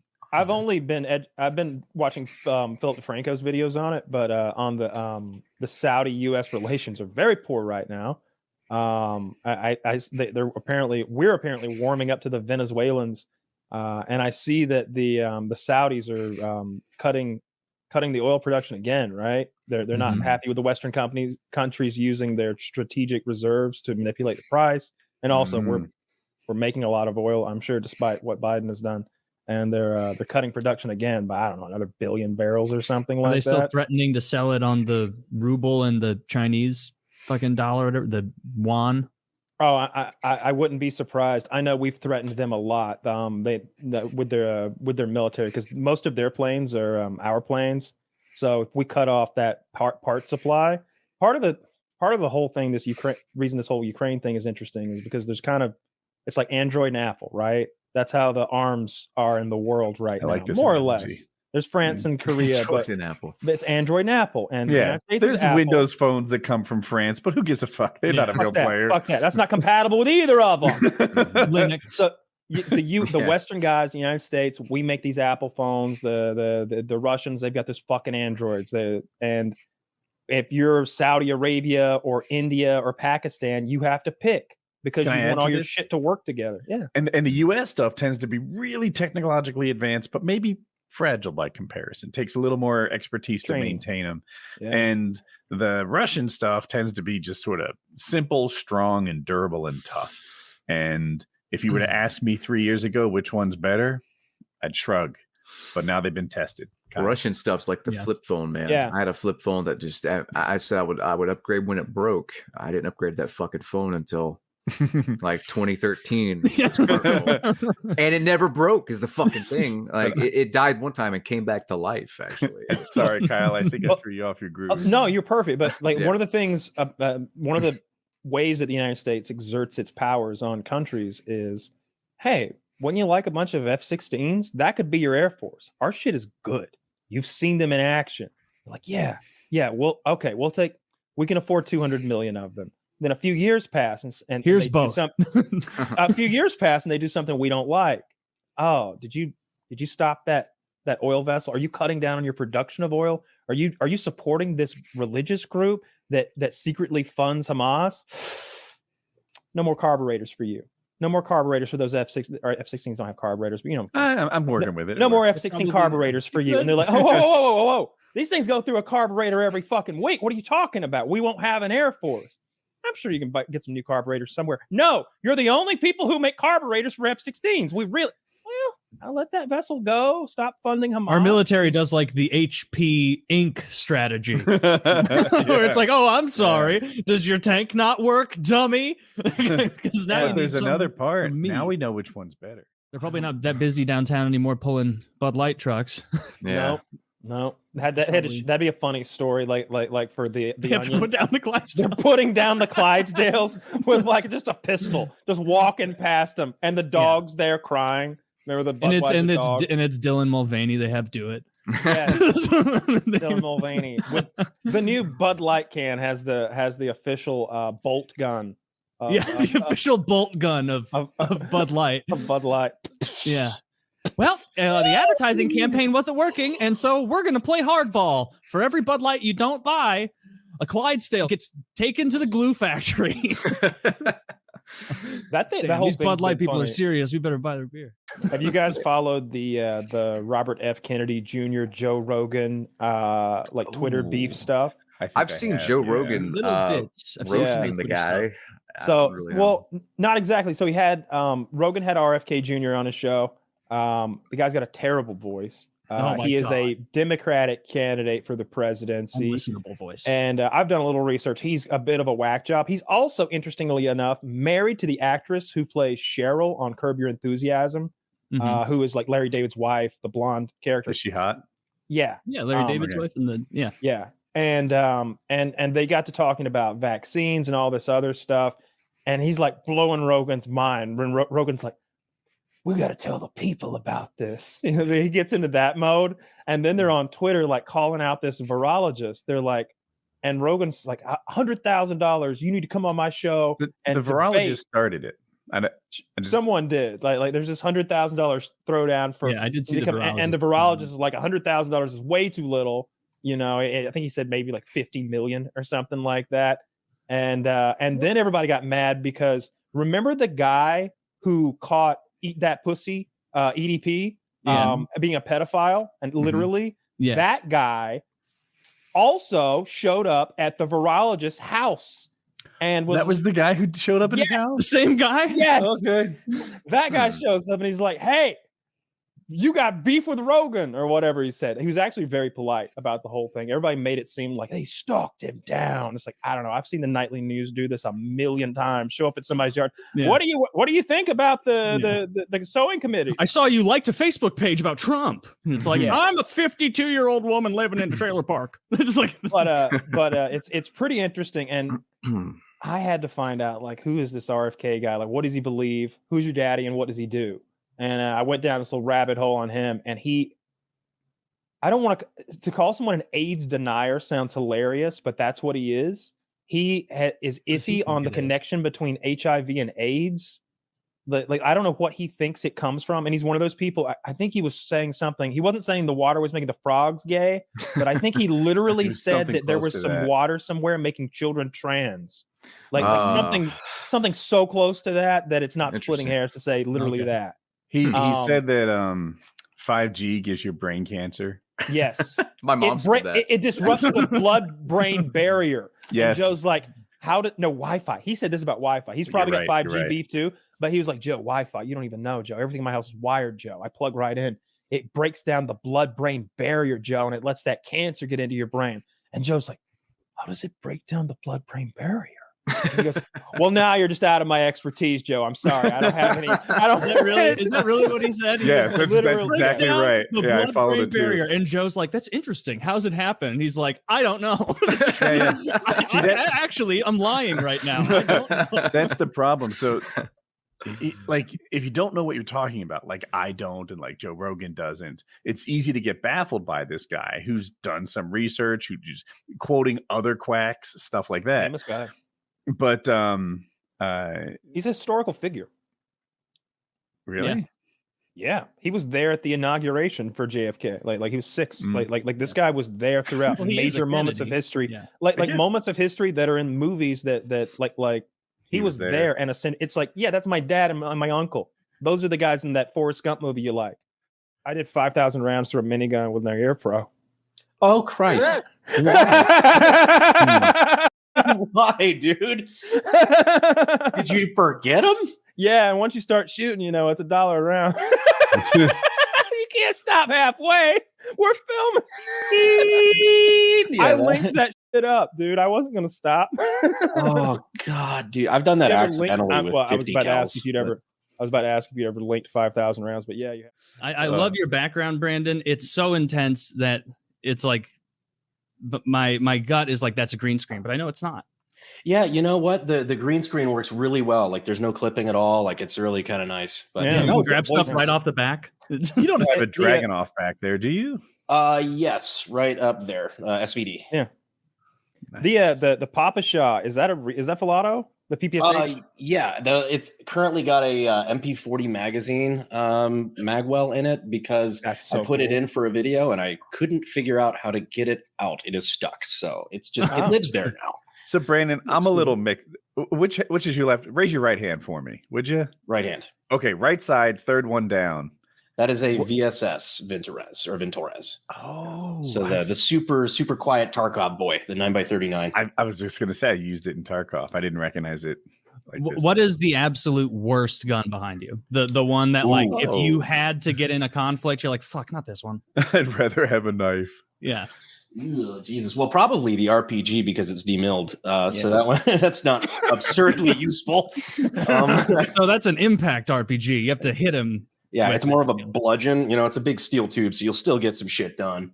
What is the short one near that white plaque? Sort of diagonally. The short one. So there's a white plaque. Yep. Yeah, and then diagonal. Nope, just to the corner of it. No, or the other way. That's the fun one, though. Yeah. Oh, yeah. So the 1887 model 1887, and then just the It's so like these video games are based on real guns. It's crazy, right? They made the Terminator 2 gun in real life. Dude, speaking of the RPG, that just made me think. A friend of mine, like 10, 11 years ago, was in Afghanistan. He was a Marine, and he had some very intense stories. And he was telling us one time when he has some drinks, he'll talk about it a bit. And one of the most traumatic things he said he saw was he was on patrol, like 20, 30 yards in between everyone as they're walking through. And he said that they started getting shot at and they saw like RPGs coming in. And he was like, there's no way to predict RPGs. Like you just don't really fucking know where it's going to go.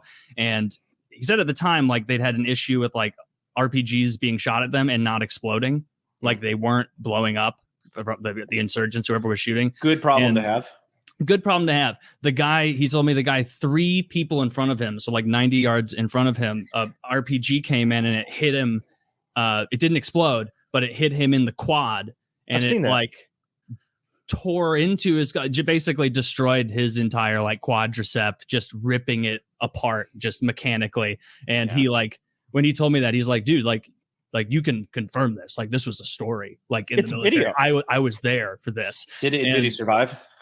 The guy did survive, if I recall. Yeah. The best part of the story, though, is it didn't pass through his quad. It's stuck. Yeah. It's halfway in, halfway out of his leg. One of my best friends was on that patrol. Yeah, he was there. And those things have come with all kinds of different warheads, but it doesn't matter what kind of warhead it is when it's in your thigh. If it goes off, you panic so much. Yeah, and like it doesn't even have to explode. Like once it's ripped your thigh out, do you know how much important shit is in your thigh? So much blood going through there. Like it's almost surprising he didn't. I don't keep anything important in my thighs. You don't? Your pockets are. Oh, that's true. My phone's near my thighs. See, if it was your calf, hit my phone. Didn't hit my phone. I can't look. If it was your calf, it would have bounced off. Right? Yeah. Someone else would have got caught with the Brandon knows the Lord. I had a dummy RPG like that laying on the floor, and after that, I was in jail that night when I first got arrested.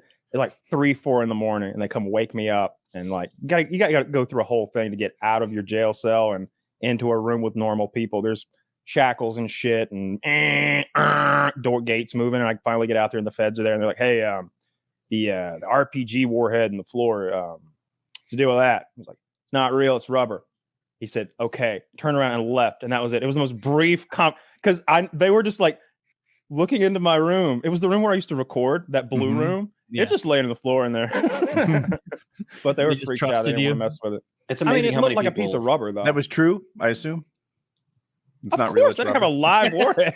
Oh, like that'd be wildly out of character. It would be wildly out of character. Like, I mean, that was my goal, was to make my own, right? That's why I wanted a Type 10 and FEL and like all the bits and bobs. But no, that was a chunk of rubber that I bought at Knob Creek. I want to claim a small victory over the submarine talk that we were having the other night. Okay. I kept saying, yeah, they could find human remains. They found the wreckage, so why wouldn't they find some human remains? I think Chiz was like, and Chiz was like, oh no, the bones will like liquefy. And I was like, no, like maybe eventually, like 7 or 8 miles, they'll liquefy or like crush or do something. But no, there'd be bones and like goo and stuff. And not everything's just going to evaporate into nothing. There's skull and bones and teeth and shit. And yeah, they found them today. They found the fucking wreckage. They pulled it up, and there's chunks of people in it. Really? I want to see the chunks of people. I wonder what they look like. Because I actually had show you the chunks of billionaires. It doesn't diminish my desire to see them. If they were broke, they'd show it to you. But these are billionaires now. Yeah, it's true. Yeah, I was always shocked we got to see Osama. Tent imploded. We totally see it. Yeah, look what happened in here. Gross. Shit everywhere. I don't know what I would have predicted for the remains, because I heard that like it imploded in like a nanosecond, and this guy who was probably full of shit was like, your brain takes 0.2 seconds to register anything, and these guys died in 0.1. So the good news is they died before. I'm willing to bet you're on edge when your sub's about to blow up. And I'm willing to bet everything he said is horse shit. That there is no standard as to how long things take to recognize, and I doubt they died so quick that they didn't know it was coming. But anyway, I do buy the idea that this implosion happened very quickly, and I don't know what to predict would be inside. Maybe the people turn into some sort of fluid that washes away. I mean, it was so many atmospheres of pressure that I would imagine that they would not be conscious for any part of that sub being filled with water. Like, not even close. Yeah, I think if it's just a big pop, then I think as soon as it hits them, there's no agony. I would say that. Yeah, it's a great way to go, dude. We all have to go some way. Like, shit. I'm not afraid of pain. I'm afraid of agony, right? Like I don't want to lay there rolling around. My guts are hanging out. I am aghast at this display. Like, we like to think of ourselves as kind of NPR adjacent. Do you think? I mean, it's got to be a criminal offense to like a corpse. No, I would actually. Yeah. There's no. You want to like have a wide brush for people who like to do things with corpses, because it's frowned upon. Fine. It's gross. I'm not trying. They're going to get a disease and then bring it to the rest of us. They're going to catch some fucking corpse disease. LGBTQN. Okay, like it's happening. So wake up. They're here. They're queer. They're coming for your kids. They're coming for your. They're coming for your grandparents in your in the graveyard. Bring out your young and your old. The LGBTQN is here.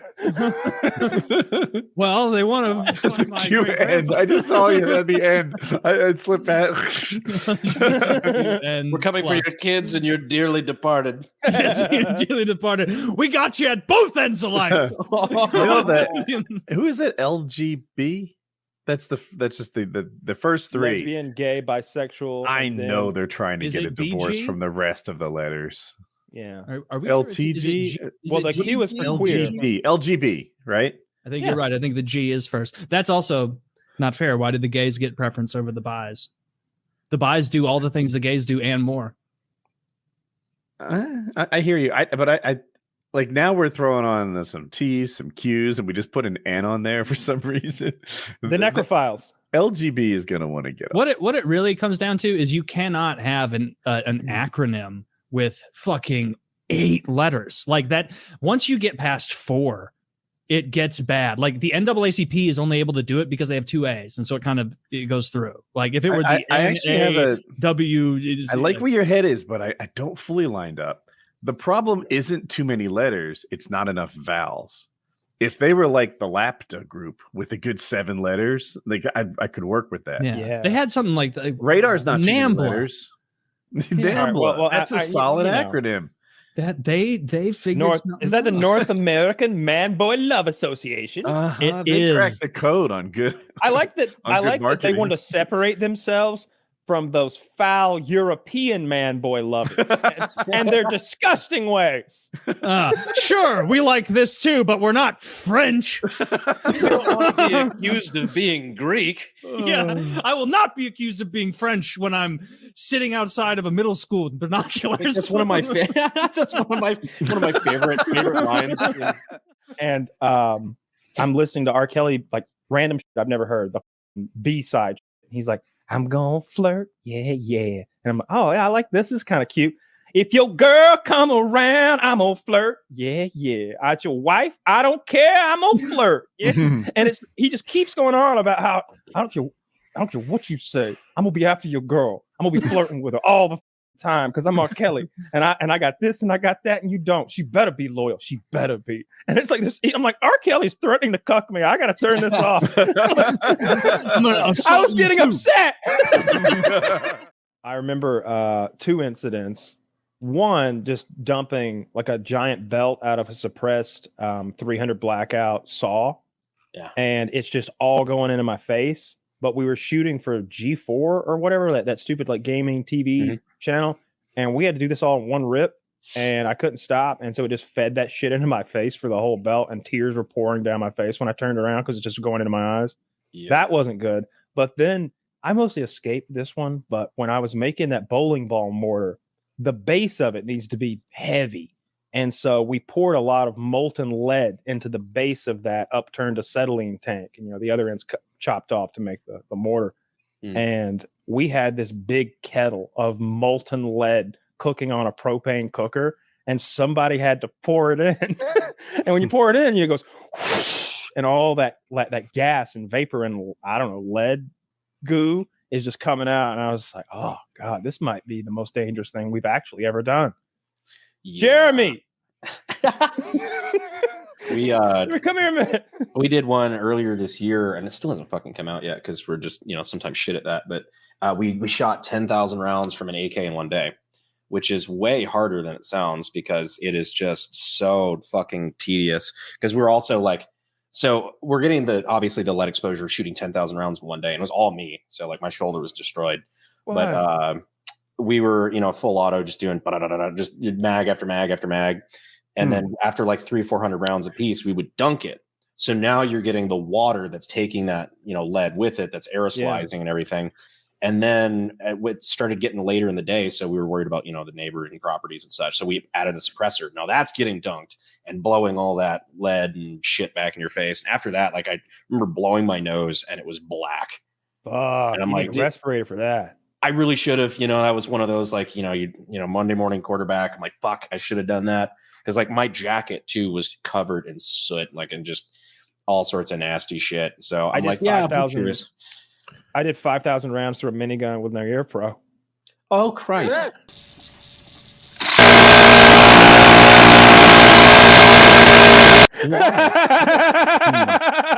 Why, dude? Did you forget them? Yeah, and once you start shooting, it's $1 a round. You can't stop halfway. We're filming. I linked that shit up, dude. I wasn't gonna stop. Oh God, dude, I've done that accidentally with 50 I was about to ask if you ever linked 5,000 rounds, but yeah, you have. I bet your mag reloads got better after 10,000 rounds. What's funny is I was doing the quick reloads where you just take the magazine and just hit them on the back, right? The rocking forward of the magazine apparently was hitting the handguard. And it happened so much that it carved a rut in the front lower handguard because it just the metal magazine kept smacking it. I was wondering, I'm like, what the fuck was hitting here? And then I realized it was just the reloads. AK worked after 10,000. What was the accuracy like? We didn't do an accuracy test after that. We still can. I still have the gun. I'd love to know. It was fine. We ended up calling it at like 6,900. Nice. But we oh God, I'm spoiling this video. Whatever the fuck. Whatever. But I didn't know it was like I didn't know it was brand new. No, we haven't released it yet. But yeah, we called it. No, don't spoil it then. Go watch this video to find out what happens. I don't know when this fucking thing's coming out, dude. But it was a good video, and we well, it should be a good video anyway. But I think it was just getting too hot, and we were just it would have kept going. Like we ran it through an ultrasonic, and like it runs fine now. But I said I bet you've done something like this before, but I set out to shoot that tree down one time with a 12 gauge, and then quickly realized that I'd set out to do something really hard, and it's like, man, I really have gotten ahead of myself. I'm 200 rounds in, and man, this hurts. This hurts so. And I got 2 guys loading mags behind me, and it's going as fast as I can, and it doesn't matter. It's just pounding the shit out of me, especially that piece of shit I was shooting. What was it, if you remember? Oh, it was this semi-automatic mag-fed shotgun that kind of looked like an old school M16 with. Oh, so like the MK1919 or something. That's exactly like what it is. Yep. Yeah. I had I don't know if they were custom made because they had like fucking laser engraving on them, but these 10-round mags for it, and I ended up painting it like all DeWalt colors, so it looked like a fucking DeWalt screw gun. Yeah. Dog bots with flame. Tell me more. Zach, show them the dog bot with the flamethrower. You're gonna love this shit. This is what you're gonna be scared of when the cops like take control and they're taking guns from homes. They'll be walking down the street with a bunch of these dogs. They'll go in and they'll be like the seeker destroyers after the spider bots go in and look around and find. Dude, Miller was right. Separating moms from babies was a half measure that was never going to work. We needed to drone strike them. Is that what he said? Yes, that was well, that's going a step too far. Well, that was the video we did with I Did a Thing where we were mounting. That's a Photoshop. That dog could not handle a fucking. We put machine guns on the back of the dog, like an MP5 and like a KP9, whatever. And the recoil is a little too much in full auto, but a flamethrower doesn't have recoil. Well, small ones still don't. It's that out of the box. Yeah, there's little electric ones. Spot in government. Were these dogs that you messed with, Brandon? Were they pretty impressive, or were you kind of like, oh, these are actually kind of shit? They were so bad. It was there was a constant struggle to get them to not immediately like do a backflip and kill themselves. They just parkour to death. It's like, fuck, another 200 somehow managed to shoot itself even though it clearly can't. For example, feast your eyes on the muzzle climb right now. He is like fucking 30 degrees over the berm like this. Yeah, that's got to be a problem. If the only thing I've ever seen, and I'm sure there's tons of cool stuff now, but like back in the day when I went to Jerry Baber's place, the guy that has the AA-12s, he had these little miniature tanks. They were like they had rubberized treads, and they could sort of, they could rotate 360 degrees and stuff. And we were just out there with remote controls, and he had an AA-12 on that thing upside down, so you could just slap the mag straight down into it. And something was weird with the controls, so we didn't bother filming it because every time we would shoot, it would just go full auto and dump the whole mag. And it made it look so janky. But he was like, "This is the future, boy. This is what'll be killing them in the next 20 years. That and my drones." And he had these drones that had machine guns on them. He had AR pistols, like 2 or maybe 4 on a drone. He had all sorts of silly shit. He's kind of like Tesla. He was seeing stuff before it was happening. That guy can't be still alive. Nikola Tesla? No, he's dead. No, Jerry Baber.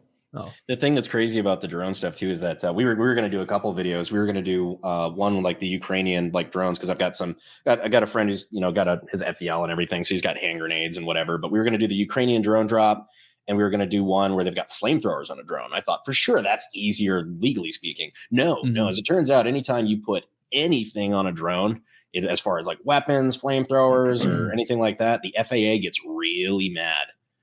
Yeah. Yeah, it's like a $25,000 fine. Did you ever see Richard Ryan's video that he did like a decade ago? No, but I've heard you talk about it. He took it down, I think. We were at the time, we had this I don't know who was paying us, but some like movie video game company we both got contracts, and him doing his drone video was endangering my contract. I was in a field being like, why did he do that? He made a drone that drops an explosive that I don't think it was LiDAR. It was it pings the ground as it falls so that it air bursts above the target. Like way more sophisticated than what we're doing. They're doing in Ukraine. This is like 10, 12 years ago or something. It sounds like it was a drone on YouTube. It was a drone dropped improvised explosive using, I think, plastic explosive, and it air detonates at like 6 or 12 feet or something, whatever he wants it to. He could program it. It was crazy. He took it down, I think. And that got you in trouble, or almost did. They were like, "Oh, we don't know about paying YouTubers to make videos now." And it's like, and you're like, "No, please." Meanwhile, I'm in a field with like a bunch of mannequins dressed up as colonial soldiers or something, and an old timey cannon. Yeah, like, did I shave my head for nothing? Did I shave You should have shaved your head instead of the bald cap. They had a number from me in which I would have shaved my head, and they did not meet it. They got the bald cap number. Yeah. When I would pitch things, there'd be tiers, right? This gets you that. This gets you that. This gets you all of that. And like the final like number was, I'll just go ahead and shave. I think I was gonna get the tattoo. I think I said I'll shave the head, get the tattaoo for this amount of money, and the hair covers it up. No, it doesn't. Does he have a tattoo on his head? Yeah. Well, not on his head, on the back of his neck. The Agent 47 or whatever from the Hitman. I remember that. My only exposure to those games was your video. I've never literally me too. They hired me, and I'd never played one before. I had to go play a bunch of fucking video games. You couldn't have just done like a fucking henna tattoo and say, "Yeah, no, I'm going to keep this here." That's what we did. Grow your hair back out. That's what we did. We hired a guy that worked on The Walking Dead at the time. Walking Dead was big at the time, and he did. Oh, it is on the back of the head. Well, maybe it moves around throughout the series. I thought it was on the back of his neck. When I googled it, somewhere on wrists and shit. I don't know if that's all game. I think that was called the Twitty. Oh, touche. Yeah. Dude, one of the worst parts about going bald would be not knowing if you have a good head under it until it happens. Like, what if you've got like one of those Gorbachev wine birthmarks that you never knew about, and it's Doesn't like the hair come out blonde from one of those stains? No. Am I wrong? I don't know. I remember his bald. His was, I said no because Gorbachev's bald, but then I realized how stupid that is. Yeah, I don't actually know if the hair comes out blonde from those, but if it is, then that's a good way to know if you have one. But that would be the worst part about going bald. It's like, oh no, I have a lumpy head with a bunch of like fucking bumps on it and a birthmark. I got. Well, scars. is it a cool scar? I don't know. I haven't seen it since I was ever. It happened when I was 4. Like split my whole head open, not skull or anything, but the skin. I took a nosedive out of a shopping cart, and those things they hook stuff on at Walmart or any store. The little. That like rode my fucking head from front to back as I like headbutted the wall. I tipped the whole shopping cart into it. It was a real mess. Also, took the side of the shopping cart, that sort of serrated edge, and it went between my gums and my lips and separated that all the way up to my nose. Man, tough day at Walmart. It was rough. I was 4. I'm absurdly jealous of Kyle for getting into GunTube before everything needed to be a fucking clickbait thumbnail. Like modern YouTube, there was fire. What's up? I made sure there was fire in the thumbnail. I felt like it was important. I didn't like clickbait, I guess. Like I wasn't above it necessarily. I'm sure I've done it. I'm sure I have. Oh, I remember my favorite clickbait thing I did. Right after Osama bin Laden was killed, I shot a poster of him, and I called the video Osama bin Laden like assassinated or something like that, or taken out by blah blah blah. And then I was able to ride the CNN wave, like to catch on to their ship. and like lasso some of their views over, and it was just me in a field somewhere shooting pictures of Osama bin Laden. That's the clicky-baitiest thing I ever did for sure. Yeah, but of all the millions of views that gets, if like 10% of the people who watch it are like, oh, well, this guy's kind of cool, let me check out. Yeah, he converts the people. Yeah. But I mean, those were back in the golden days where like a picture of you holding 2 AA-12s like 25 million views, 50 million views. Like does YouTube make it unbelievably hard on gun channels now? It's give and take. It got really weird back in January of this year. I thought I was going to potentially lose my job because they had cracked down where they said that showing attachment of a suppressor would be a strike, and inserting a 30-round magazine is a strike because that is illegal weapons modification. And they said that there's no grandfathering. So that worked on all previous content. So 3 strikes and your channel's gone. I'm like, guys, you could delete my channel like 37 times over with that rule. So we were fighting YouTube on that, and thankfully we won. But I mean, it's not too bad. Like full auto gets you demonetized. The extended magazines gets you demonetized. A bunch of shit gets you demonetized. But it's all in all, it's not as bad as people think it is, but it's not great. You should tag it CGI. That's CGI. Why are you hating on me? Do you do this to Corridor Digital? What is your problem? What's your problem? These are all props. Do you think I've got guns? Yeah. CGI shooting. That's what it can. Cool Guns International. I don't like that meme. I like the picture. It's just that one's not fun. I like get it. That's not my backpack. I don't get it. Yeah, that's not. This is not. Is it a I don't know what that carrying means. in Call of Duty reference? That's how I. The one I like that gets memed is me on the Bofors gun. And like it's like 3 frames. That one's always funny to me. That's a good meme. And look at you on the meme. I saw Joe Rogan watching you recently. Did you see that clip, Kyle? Did it get in front of you? They thought it was Russian again. Yeah, somebody said, I love that. Somebody sent me that.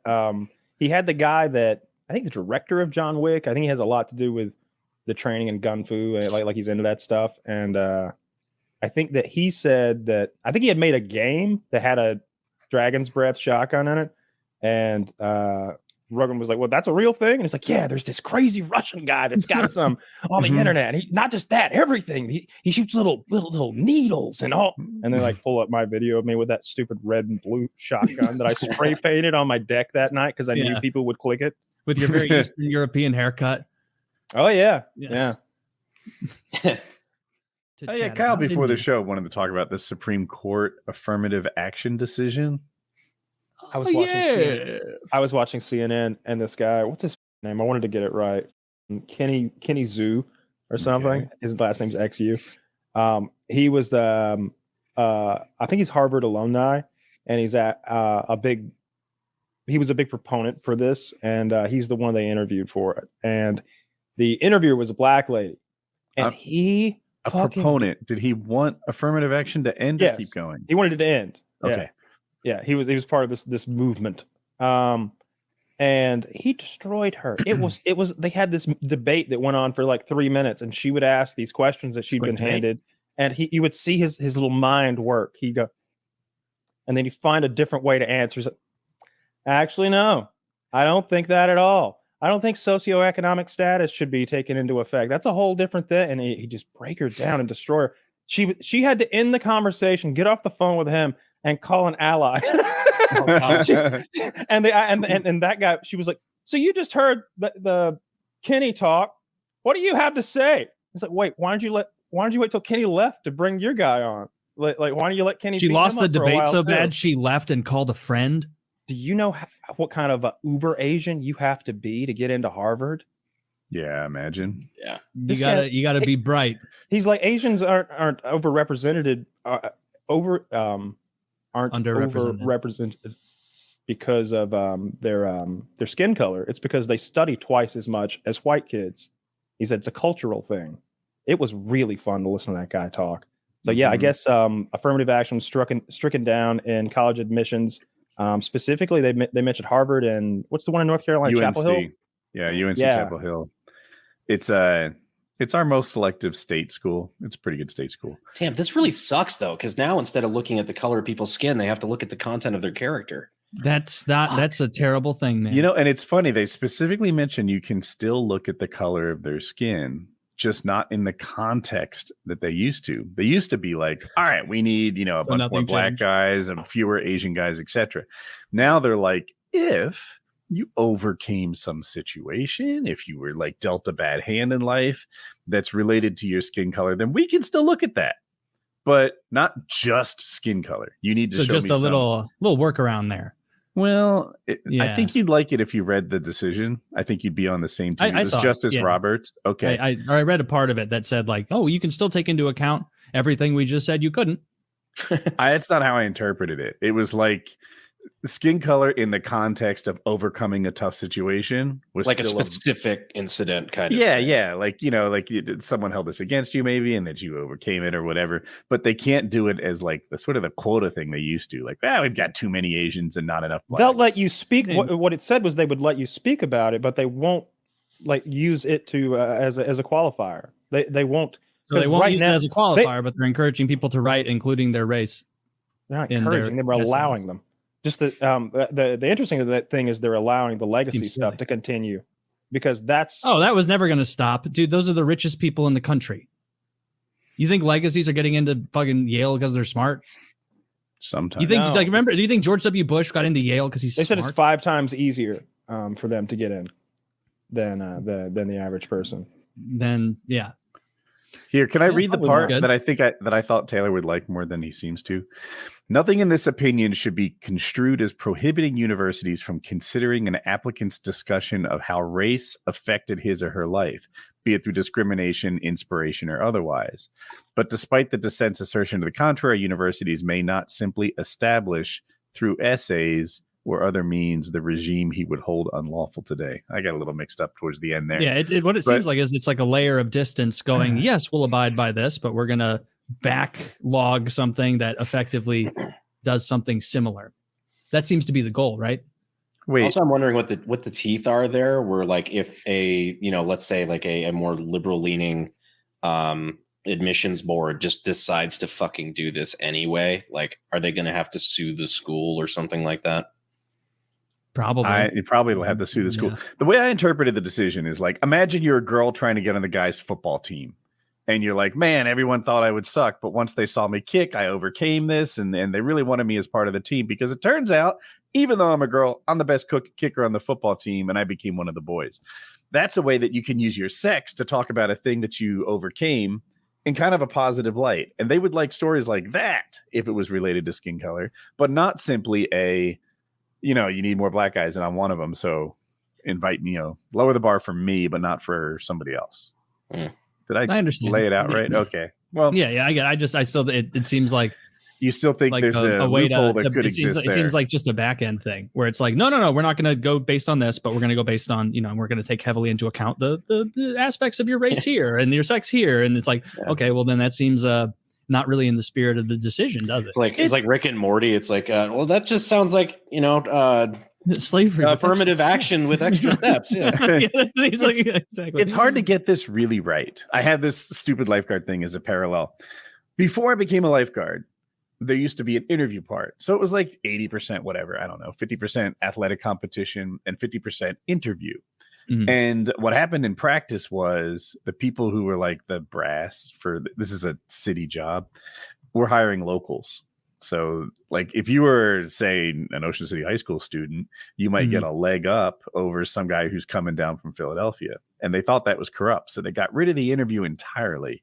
And to get this job, it was just a straight up athletic competition. And they'd hire you in the order that you finished. But that's a problem too. For example, college kids who would do well in this competition were available from like May until August. Mm-hmm. And then high school kids who maybe didn't win athletically were available from June until September. So you got to have both. Otherwise, you have no fucking lifeguards in August when they go back to school and it's not Labor Day yet and the beaches are still busy. Yeah. So I feel you. But regarding affirmative action, like it just seems like maybe I'm an idiot, but it seems like whoever's designing the trains and the roads and flying planes, like I want the best fucking guy designing roads. I want the absolute best guy being an engineer in charge of infrastructure. I want the best lady in charge of this, the best dude in charge of that. Like that stuff's important. Like bringing it back around to the Titanic thing. Did you see that where they talked about affirmative action in that? Because the CEO was quoted as saying, like, our engineers aren't just a bunch of 50-year-old white guys, because that's not inspiring. I did see that. Yeah, it's like, you fired the 50-year-old white guy who was like, you're mixing titanium and carbon. You fired the, I don't know, experienced structural engineer that you may have needed. And guess what? He's not a fucking sub expert because he's a 50-year-old white guy. He's a sub expert because he studies subs. Where I was going with my thing, though, was that you don't want to fully stock a freshman class based on SAT scores and nothing else. Because you might miss out on a real gem. Why? Like if the goal is like an engineering school or something, why would you not take the most relevant information and use that to parse out who the most qualified people are? What would you say a gem would be in that context, if not like a good student? Yeah, I would imagine that there could be someone who's maybe not such a wilting flower, someone with some leadership skills, someone who's just fucking Captain America who got a 1570 on their SATs. You might pick him over some wilting flower egghead who got a 1600. Why pick that guy over the smarter guy who's better at the job being measured? Unless you need a football. I'm sorry, let's define what a wilting flower means. This to me is someone who can't speak in front of other people, for example. Somebody who doesn't have the same leadership skills. Somebody who is just a follower. I mean, we take debate as an elective into consideration. That's sort of the same thing. I get some. I don't know how you test that though, other than the interview vibes, process, right? Oh, Well, I mean, they count the interview process. I'm sure that if you come in there and you're a stuttering mess, that they probably take that into effect. You know, not a literal stutter. They'd love that. We need some more. Oh, thank God. Disabilities. Check that box. No, I guess all I'm saying is that there's something to be said for the interview and the life that they lived that maybe test scores don't fully capture. Yeah, and I guess it depends on what you're doing. Though. Yeah, I really, I care about that less too. Like I would rather I would rather the egghead weirdo who loves thinking about how trains work and the most efficient ways for them to move like that. That's the guy I want in charge of trains. Like the guy flying my plane. I don't want him. I want the guy who flies me to Chicago to get home from work and boot up Flight Simulator. Yeah, but when you're going down, he's going to give a rousing speech though. Yeah, he's gonna give. He's like, hey, we're all gonna die, but I got a great attitude, and I'm gonna give you the tight 5. I've been practicing. While I'm tucking my head between my knees, I'm thinking, you know what? This motherfucker's a leader. Yeah, this I still might be right though. Like you take the guy who's say ex-Marine, he might do better in that plane going down situation than someone who doesn't have the same capacity to handle stress and trauma. Yeah, but I don't know if I want a Marine for every combat adult gentleman we put into a cockpit, somewhere there's a smart Asian kid who didn't get in because he didn't get shell shock. That's that's true too. That's what's on the there's other winners end and losers in this thing. Oh, you're right? slick. You're a slick talking underachiever. I see that in you. You're kind of like me. Wait a minute. There's some actually smart kid who crossed all the fucking T's and dotted all the I's and studied hard every goddamn night. And you're gonna say no to him. Sorry, you're white. Slick you talking can't have Troy McClure over here. See, Taylor, I'm with you on that actually. Like I think considering skin color it's wrong. It's wrong because there's winners and losers in this thing. And I like fairness and kindness are what I use to arrive at on decisions like this. My family was really Jackie's family, which I'm calling my own right now. There were a lot of civil servants in that family. Her mom worked in the prison, in the sheriff's department. Her father was a fireman, brother, cops in the family. Uncle was a cop, brother-in-law, tons of them. And what I know about New Jersey civil servants is there is affirmative action that's very strong. And it was just known. It sounds racist to say, but it's just flat out true. If you're a white guy, you got to score like 97% on your captain's test. And if you're a black guy, that number is like 82%. Mm-hmm. Because that's how the scores break down. There's that same scale for Harvard admissions. I believe you. Divided by race. And it always seemed wrong. Her father never made captain because his scores weren't good enough for the white guy scores. Yeah. And I don't know. I was just like, God, it always seemed bad. Having said that, if they chose one guy who's captain over another guy, not based on skin color, but because one seems to get along with everyone while the other is universally hated, one can't stop being an asshole, but he scored higher on his captain's test. I mean, there's more sense. to it. But that's just a different dynamic of meritocracy, right? Yes. So like it's not decided on like nationality, skin tone, anything. It's just like that is one thing that is a leader aspect for this job that you're better at, you know? Yeah, that's what I was trying to get at. Like there's more to it than just test scores. But test scores are a matter, and there shouldn't be skin color. That it seems like the height of getting away from racism is no longer considering race in these kind of decisions. Yeah, because like stuff like that, like the story you just told, like that's where you could still build animosity, you know, in a post-racism world, you know. Because just you know what, get the best dude. Just what get we the haven't best brought guy. up is what the left's take on this is, and it's completely different. We'd be talking in circles right now because their point of view is, oh no, this rogue court is at it again. Now we have to find other ways to make our campuses diverse. Full stop. That is their entire interpretation of what has happened. Forget about all that fairness nonsense. It wasn't about being fair. It was always about creating diversity on campus. Yeah, that is above all else on the big pyramid of what this institution cares about. Diversity on campus is right at the top, and then maybe I don't know safety somewhere below that, and then educating people is like third or fourth. Like barely it really there, is. Yeah. Yeah, I you're wonder right. what their side of it would be. Like if we had a good representative from college, like why is diversity on campus so important? Why is that more important than merit? It shouldn't be. If You should have all the best. Like the idea that like, I think a lot of people have an idea that like Harvard and Yale create geniuses. Like that when you go to Harvard, you emerge, and that if I went to Harvard, if they took me in and put me in their fucking whatever the most advanced program is, that I would be at the other end a genius and so smart. Like, no, Harvard is an elite institution because it traditionally chose elite, like the smartest of the smart people. It's not Harvard creating geniuses. It's geniuses created Harvard as an institution. That was the best part of Kenny's interview. He was like, that's why consistently blacks are at the bottom 25% of the Harvard graduating class. And she's like, well, wait, but it was so great. He said it was unfair to put them in that position. Yeah. It was unfair to them.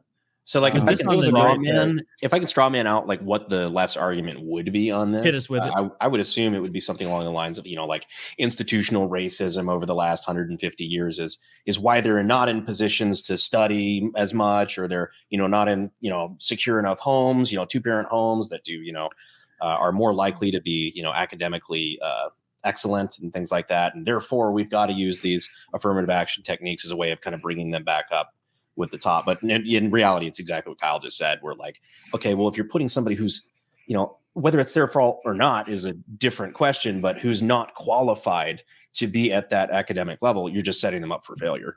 Yeah. Dude, I get really Yeah, frustrated when I hear the argument that like these lower income people, they don't have the time to parent their children and help them study. Meanwhile, you got this other high income, mom's a doctor, dad's an astronaut. They got nothing but fucking free time. They're always there by the kitchen table just doing their kids' homework for them. No, honey, no, not like this. Yes, Commander, I'll be right with you.